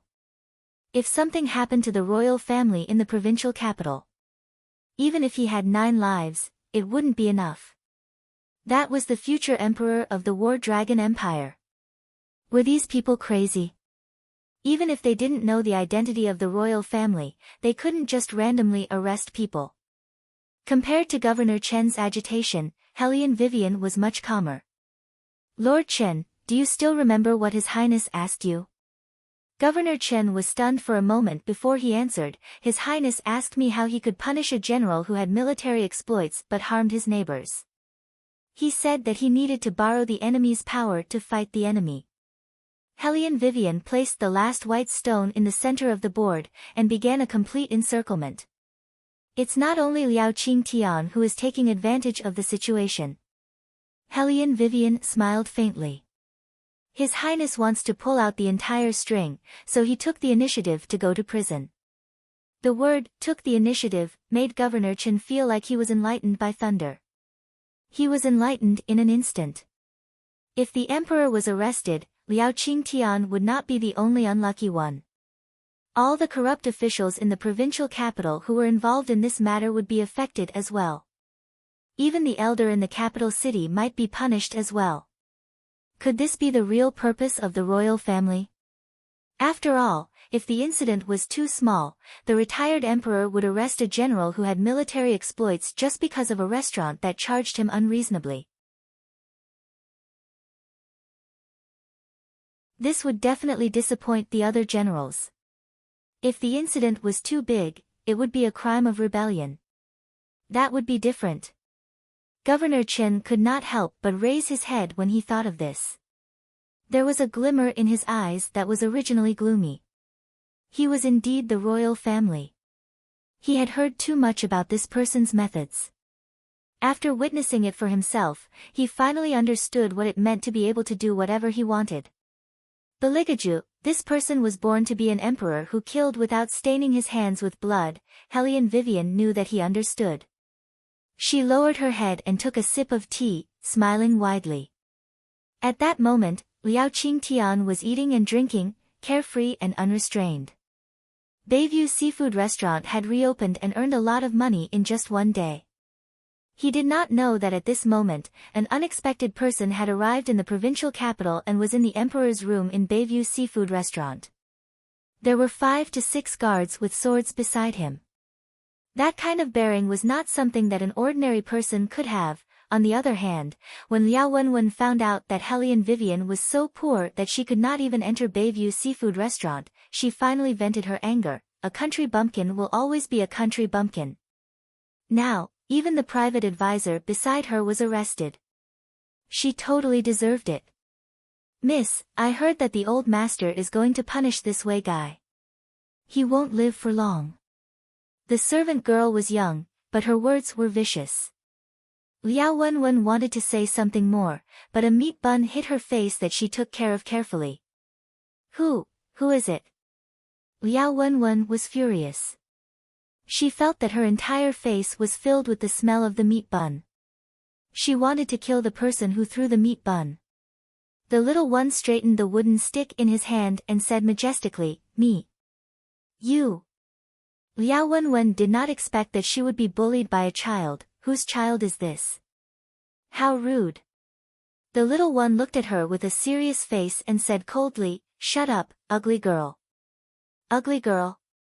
Liao Wenwen had always been proud of her beauty. Now that she heard this word, she was furious. Stand still if you dare. Don't leave. Today, I'll let you, an impolite little bastard, know the consequences of offending me, Liao Wenwen. The little one felt that this person was very annoying. He did not plan to leave at all. He came out to pee and heard someone talking about his third brother and third sister-in-law. Of course, he would not let her go so easily. This ugly girl was always yelling. What was she yelling about? As a low-profile handsome man, Little Seven expressed that he really did not understand. Liao Qingtian was having his meal at the restaurant.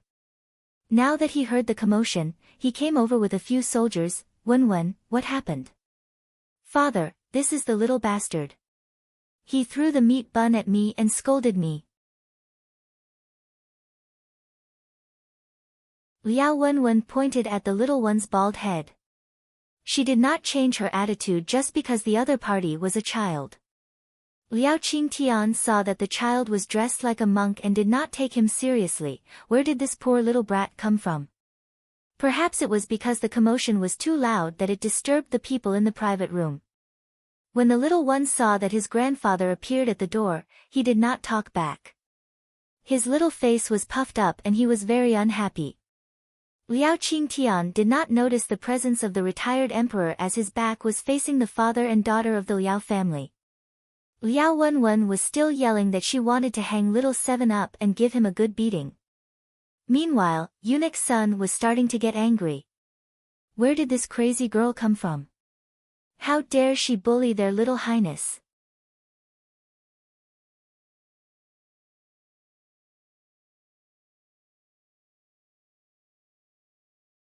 Chapter 505. Let's see who dares to lay a finger on the little master. Eunuch Sun's voice was sharp to begin with, hence it was extremely penetrating in the restaurant. Liao Qingtian looked towards the direction of the voice and his face turned pale instantly. Liao Qingtian had seen the Emperor Emeritus when he came to the provincial capital for an inspection 4 years ago. He was dumbfounded when he saw him again. The Emperor Emeritus. Why is he here? Looking at Liao Qingtian's expression, the little seventh prince knew that he knew the Emperor Emeritus. He turned around and said obediently, Grandfather, they're going to beat me up. Grandfather. All of a sudden, Liao Qingtian froze as his eyes widened in disbelief. He had never expected the little monk in shabby clothes to be the seventh prince whom the Emperor Emeritus doted on the most. Then what he said just now. Cold sweat broke out on Liao Qingtian's forehead as he thought of this. Liao Wen didn't know anything and didn't figure out the situation. She said to Eunuch Sun in an arrogant manner, since you are here, apologize to me properly. She was still asking for an apology. Eunuch Sun was so angry that he put his hands on his waist. Miss, forget about our little master doing nothing wrong. Even if he did, why are you being so unforgiving as an adult? You. Liao Wen still wanted to say something. Liao Qingtian felt that his head was about to explode. He stopped her and smiled at Eunuch Sun. It's a misunderstanding, it's all a misunderstanding. Misunderstanding? Eunuch Sun snorted. He did not believe that it was a misunderstanding. He had just heard the two of them wanting to hang his little master up and beat him up. Liao Qingtian wiped the sweat on his face with a handkerchief. It's really a misunderstanding. As he spoke, he looked towards the stage that was filled with awe. The Emperor Emeritus's eyes were calm. He had never shown his emotions, and it was still the same at this moment. He said, Little Seventh, come here. Let's continue eating in the room. Then, he went back into the private room. The little one nodded vigorously. Then, he washed his hands and walked back to the door. Liao Qingtian knew that he had offended the retired emperor just now and could not enter the private room. He could only rub his hands and said to the little one, Young Master Shaoqi, I have never seen you before, so I have no sense of propriety in my words. My daughter is also the same. She does not have any other thoughts and her mind is slow. Please be magnanimous and forgive us father and daughter. What's there to forgive? The little one took a bite of the meat bun in his hand and said domineeringly, Didn't she just want to compete with me in terms of dad? Then I'll compete with her. It's such a simple thing. She asked me to slap her in the face, so of course I'll slap her hard. This sentence made Liao Qingtian's old face turn red and white. He had long heard that the seventh prince was not only in the imperial palace, but also in the White Academy. He would bite anyone who provoked him to death. Sigh, how did his daughter provoke such a little demon? Liao Wenwen saw that her father's expression was not good, so she whispered, "Dad, isn't he just a businessman? Why are you so careful? You shut up." Liao Qingtian glared at her. He had spoiled his daughter to the point that she became so undisciplined and out of control. This time, he had really gotten himself into big trouble. "I'm just telling the truth. He's just a businessman, who does he think he is?" As soon as Liao Wenwen finished her words, the door of the private room was pushed open.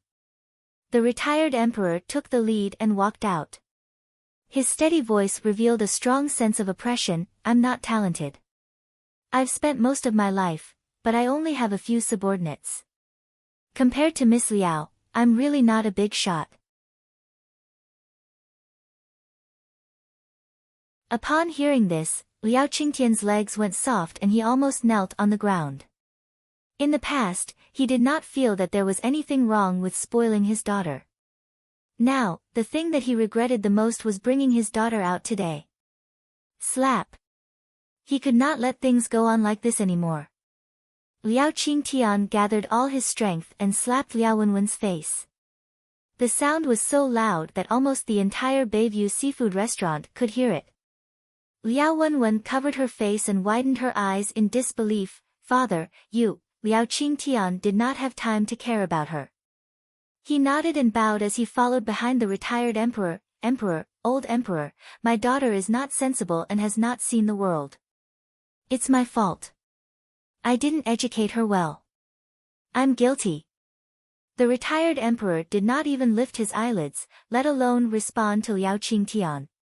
Perhaps it was the effect of the slap, but Liao Wenwen finally realized that something was wrong when she looked at her father's humble appearance, which was different from before. Other than Elder Helion, the only people who could be treated so respectfully by her father were high-ranking officials from the capital city. Could it be that the old man who spoke was the current prime minister? Liao Wenwen was stunned by her own guess. However, she did not know that the old man's background was much more powerful than the current prime minister. Liao Qingtian was walking behind the retired emperor and the rest. His short stature attracted many people's attention. After all, Liao Qingtian was a top-notch figure in the provincial capital. He was arrogant and domineering, no one dared to provoke him. Now, Liao Qingtian, who was always at the top, was following behind a little man who was dressed like a monk. His humble attitude made people wonder who the old man and the little man were. Liao Qingtian had never experienced such uneasiness. He could not enter the inn where the retired emperor was temporarily staying. He was worried that his head would be separated from his neck, so he dared not leave. He could only walk back and forth in front of the inn anxiously. He only woke up when the carriage from the capital city stopped in front of him. He looked at the person's face and complained tearfully, "Elder, what do you think I should do? Why is the retired emperor in the provincial capital all of a sudden? There was no sign at all. I've read the pigeon letter you sent to me." Elder Hulian's tone was calm. "Don't worry, the retired emperor won't punish you for something you said. After all, you're a meritorious general. The retired emperor has to consider the feelings of the generals in the capital city. You don't have to be so paranoid. But, you're right about one thing." Liao Qingtian heaved a sigh of relief as he was hung up again. "What is it?"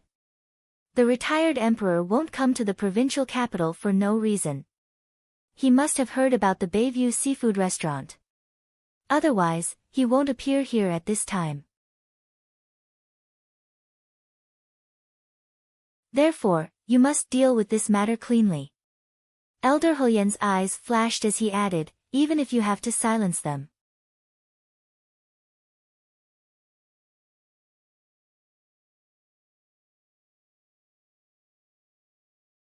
Chapter 506. When he heard the words "kill them" to silence them, a ray of light flashed across Liao Qingtian's eyes. Although there were many people who knew the inside story of Bayview restaurant, none of them had any evidence. Wei Wei was the only one who would not let go of this matter. Wei Wei could not be killed. If he were to kill him now, he would be giving himself away. Moreover, he had an official position. Even though he was just an insignificant magistrate, since the retired emperor had come to the provincial capital, he would definitely meet the local magistrate. Therefore, he could only target those who had conflicts with Bayview Restaurant in the past. Liao Qingtian lowered his voice, "Elder, don't worry. I know what to do." Elder Helion nodded and continued, "I heard that there's a strategist by Wei's side. He has been captured long ago. He won't leak any information." Liao Qingtian lowered his voice, "If he's still so stubborn before the court session, I'll get someone to get rid of him tonight." Elder Helion retracted his gaze, "I'll leave these trivial matters to you. He's just an insignificant strategist, you can deal with him however you want. Now that the retired emperor has come to the provincial capital, it's not convenient for me to intervene in some matters. You can deal with those who have grievances against Bayview Restaurant all these years, especially those who have killed people. I'll still stand on your side during the court session. You can rest assured. All these years, the retired emperor has always had a good impression of Bayview Restaurant. He won't believe everything just because of the words of a mere magistrate. As long as nothing happens to Bayview Restaurant, everything will be fine." "Yes." Liao Qingtian lowered his eyes and watched Elder Helion enter the inn respectfully. After a while, he turned around and instructed his trusted aide, "Lord Zhang, how's the Zhao family that caused a huge ruckus some time ago?" Lord Zhang was stunned for a moment before he replied, "It's all settled. The old lady refused to accept the money, so I hired a few people to destroy their house. It's very peaceful now. Go and deal with it." Liao Qingtian narrowed his eyes, "Since we've come this far, let's clean up the mess. What's the point of keeping an old lady alive?" Hearing his vicious words, Lord Zhang couldn't help but lower his voice. "This humble subject will go now. Don't let anyone see." Liao Qingtian did not know why, but ever since the appearance of the retired emperor, his heart had not been at ease. Lord Zhang lowered his eyes. "General Liao, don't worry. We are from the army. Killing people is a piece of cake. Go ahead." Liao Qingtian leaned against the carriage and closed his eyes slowly, "I want to rest too." If it weren't for the tense situation, he wouldn't have asked Master Zhang to do such a thing in broad daylight. However, she was an old woman who lived in a dilapidated alley. As long as he blocked the entrance of the alley, no one would be able to see how he died. At noon, the sun shone down. The mercenary in black knelt down in front of Helion Vivian. "Young master, Liao Qingtian has used the assassination team of the city guards, should we follow them?" "Of course." Helion Vivian, who was dressed in white, smiled, "Where is young Master He? Is he here?" The mercenary nodded. "Second young master has been with us all day. He even asked this subordinate why you called him over." "Of course, there is a business to be done." Helion Vivian played with the teacup in her hand, "Tell young Master He to help me fight first. I will give him a restaurant later." The mercenary knew that the two masters had a good relationship, just like siblings. He nodded and left after receiving the order.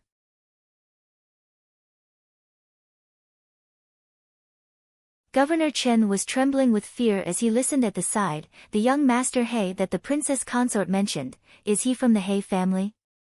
Oh my God, how many big shots had come to the provincial capital that made people tremble with fear upon hearing their name. At this moment, Governor Chen still did not know that the retired emperor was here.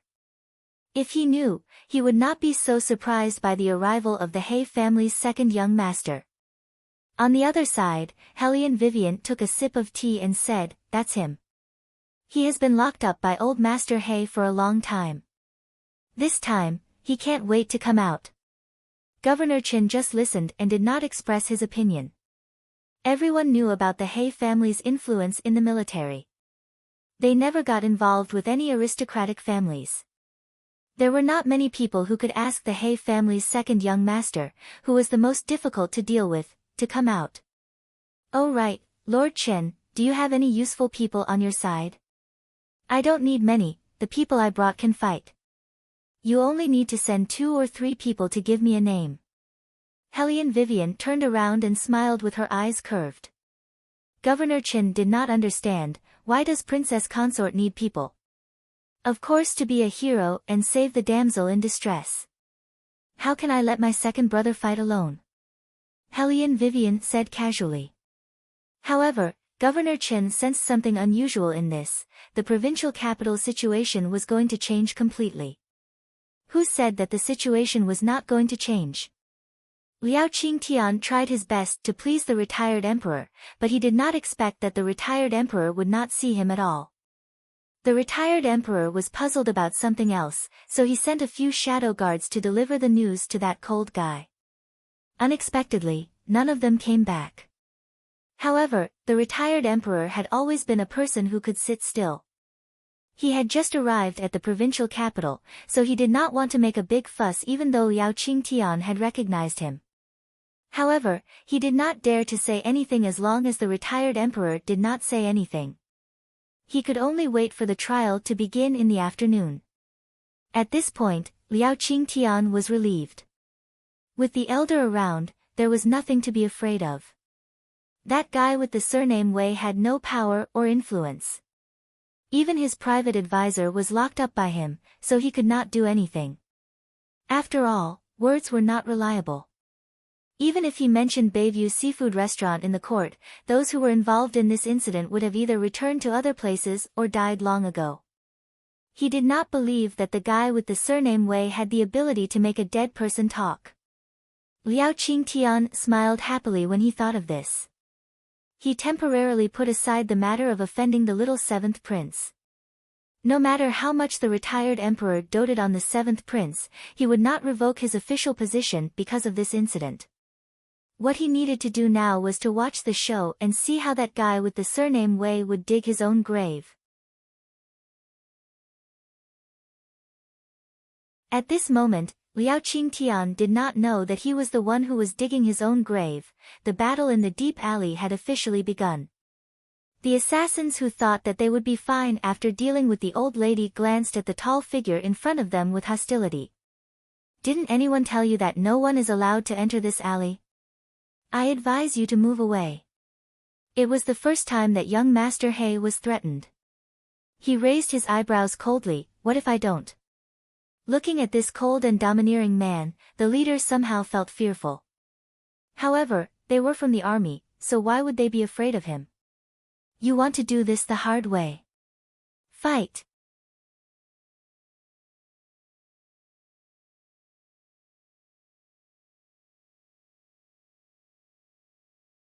Chapter 507. The leader gave an order, and a dozen soldiers with swords surrounded He. He didn't believe that this person could grow wings and fly away. The servant beside He saw that the situation was not good and immediately said, "Do you have no respect for the law? Beating people in broad daylight, aren't you afraid that we will report it to the authorities?" Report it to the authorities? The leader laughed mockingly as if he had just heard a joke. Let me tell you something today. Even if the provincial capital's magistrate comes, we can make him go back on his knees. Open your dog eyes wide and look at where we came from. He's temperament was that of a big boss who was immersed in power all year round. Now that he heard them, he laughed. From the army. Hearing that He's guessed his identity, the leader did not let him go. Instead, his expression changed and said in a low voice, "You know a lot, then I can't let you live." As he said, he waved one hand and mixed martial qi in his hand towards He's direction. What he did not expect was that the opponent had martial qi too, and it was even a gold-level martial qi.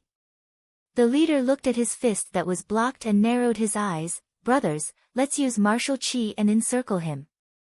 In terms of martial qi, no matter how many people there were, they were no match for He's. Behind him was the old lady that he wanted to protect.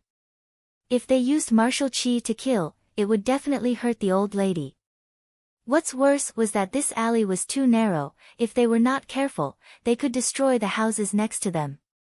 The leader saw his misgivings and smiled coldly. "How dare you meddle in our Liao family army's business? I will let you die a good death today." When He Eyes heard the 3 words, Liao family army, he narrowed his eyes and knew that he was tricked by his sworn sister again. However, he did not expect that Liao Qingtian in the provincial capital would be so lawless. He shouted loudly, Dazhu, go get reinforcements. Young master, is this okay? Hey Dazhu was still hesitant.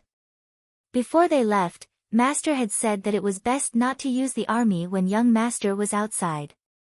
Otherwise, they would be caught red-handed. He Eyes kicked one of the assassins away as he tore off his collar and said, why not? Don't tell me you're going to let me be bullied like this. We're all righteous and brave. Yes. He Dazhu's Qinggong was very good. It took him less than an incense stick's worth of time to go back and forth from the outside of the city. He Zhe pointed at those assassins, and his ruthlessness in the underworld was unmistakable. Today, none of you can think of leaving. He had always wanted to protect someone. These bastards didn't even let an old woman go, and even scratched her face. It cut his face. Young Master He felt that as a handsome man who relied on his looks to make a living, having his face broken was the biggest insult to him. If he didn't get back at them, he wouldn't live up to his title as the #1 tyrant in the capital. What?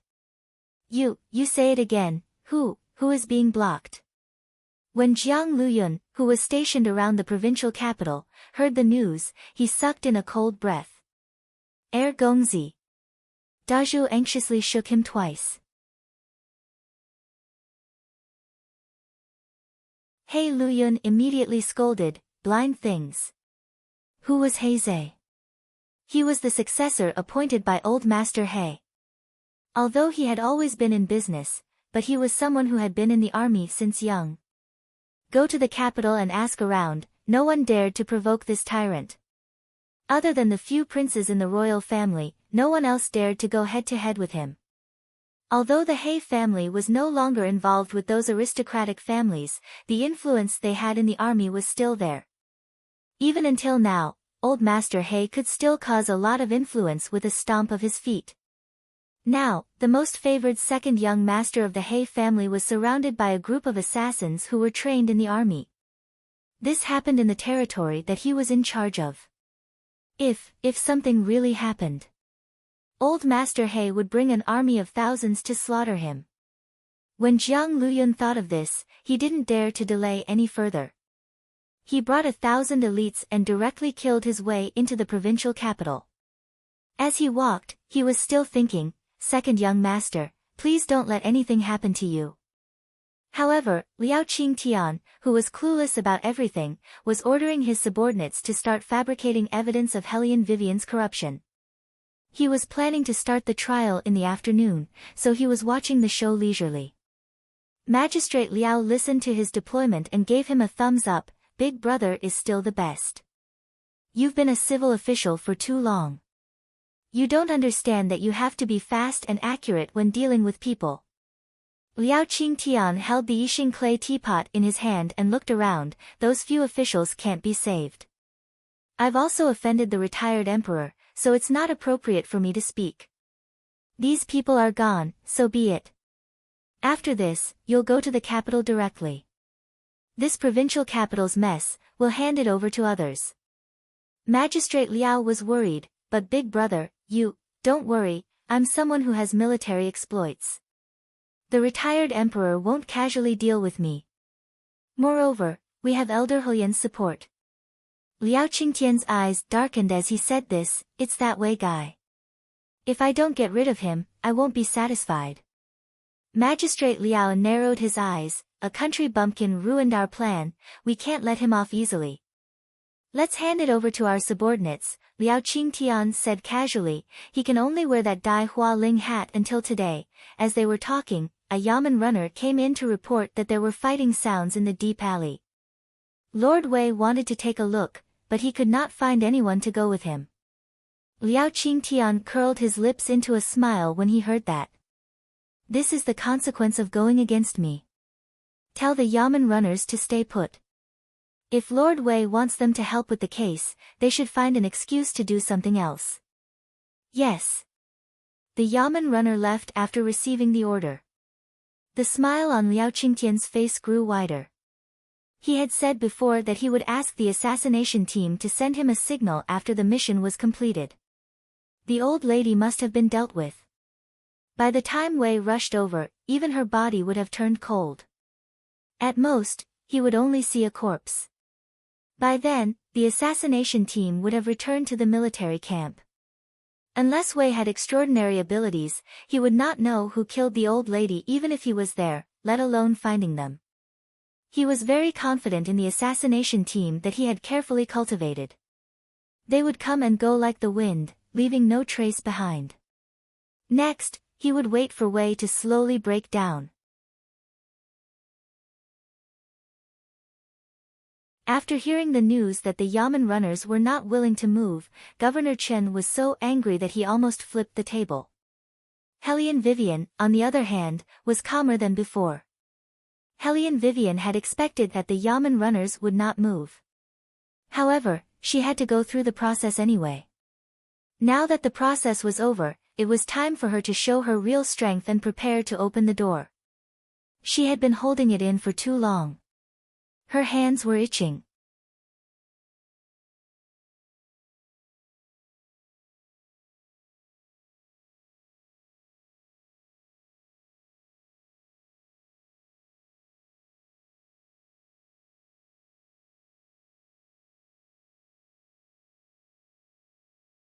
De Xiong, Yunfeng, you guys block the left side.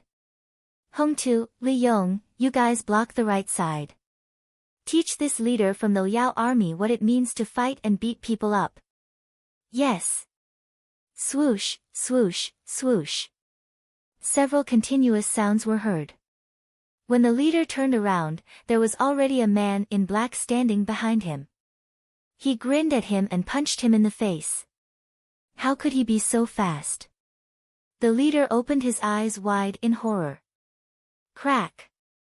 The sound of broken bones was heard. The leader was in so much pain that he almost fainted. Hellion Wei Wei wiped the bloodstains on her hands. Don't kill them, we still need to keep them as evidence. After saying this, she walked to He Zai's side. He eyes quickly pointed at his face and said, "Look at me. Is my face disfigured?" Hellion Vivian didn't say anything. She had to say something to the hidden army. Hit their faces. Take it as revenge for the second young master. He eyes. It was over. He, who was extraordinarily handsome, would never rely on his face to make a living in the future. Do you know whose soldier I am? How can you treat me like this? The leader stood up with a bloody nose and a swollen face. He resisted De Xiong's attack with his fists. I have achieved military exploits on the battlefield. Bang! De Xiong didn't want to waste time with him. He lifted his leg and gave him a kick. He was very domineering. You speak as if you have never achieved military exploits. You just wait and see. When General Liao comes, I will kill all of you. The leader was obviously used to being a tyrant and bullying the people. He liked to use Liao Qingtian whenever there was a problem. Hellion Vivian sneered. I would like to see if Liao Qingtian dares to come. If he comes, I will blast him away.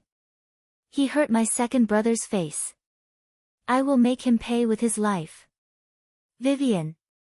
The second young master of the He family was touched. It was so rare to hear her call him brother, but why did she always use the word second? Hellion Vivian turned around and patted his shoulder. She then smiled with squinted eyes. This injury is not enough. Get some blood and splash it on your arm. As soon as this group of people appeared, He Zai already knew what Hellion Wei Wei was planning. His purpose was very clear, which was to delay this group of assassins. When the time came, he'd play the trick of injuring himself to gain sympathy. His sister was a little playful. As her brother, of course he had to cooperate with her. Indeed, I need to be seriously injured. Otherwise, how can I face General Jiang who will be leading the army here later? He eyes touched his chin evilly. Hellion Vivian only knew that he called the suppression army. As expected of the young master of the Hay family, he was more cunning than her. The brother and sister looked at each other. Hellion Vivian let out a long sigh.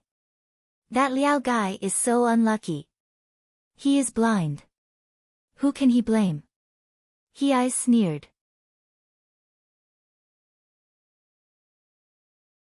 No matter how he restrained himself, he couldn't hide the domineering aura of having the military power in his hands all year long.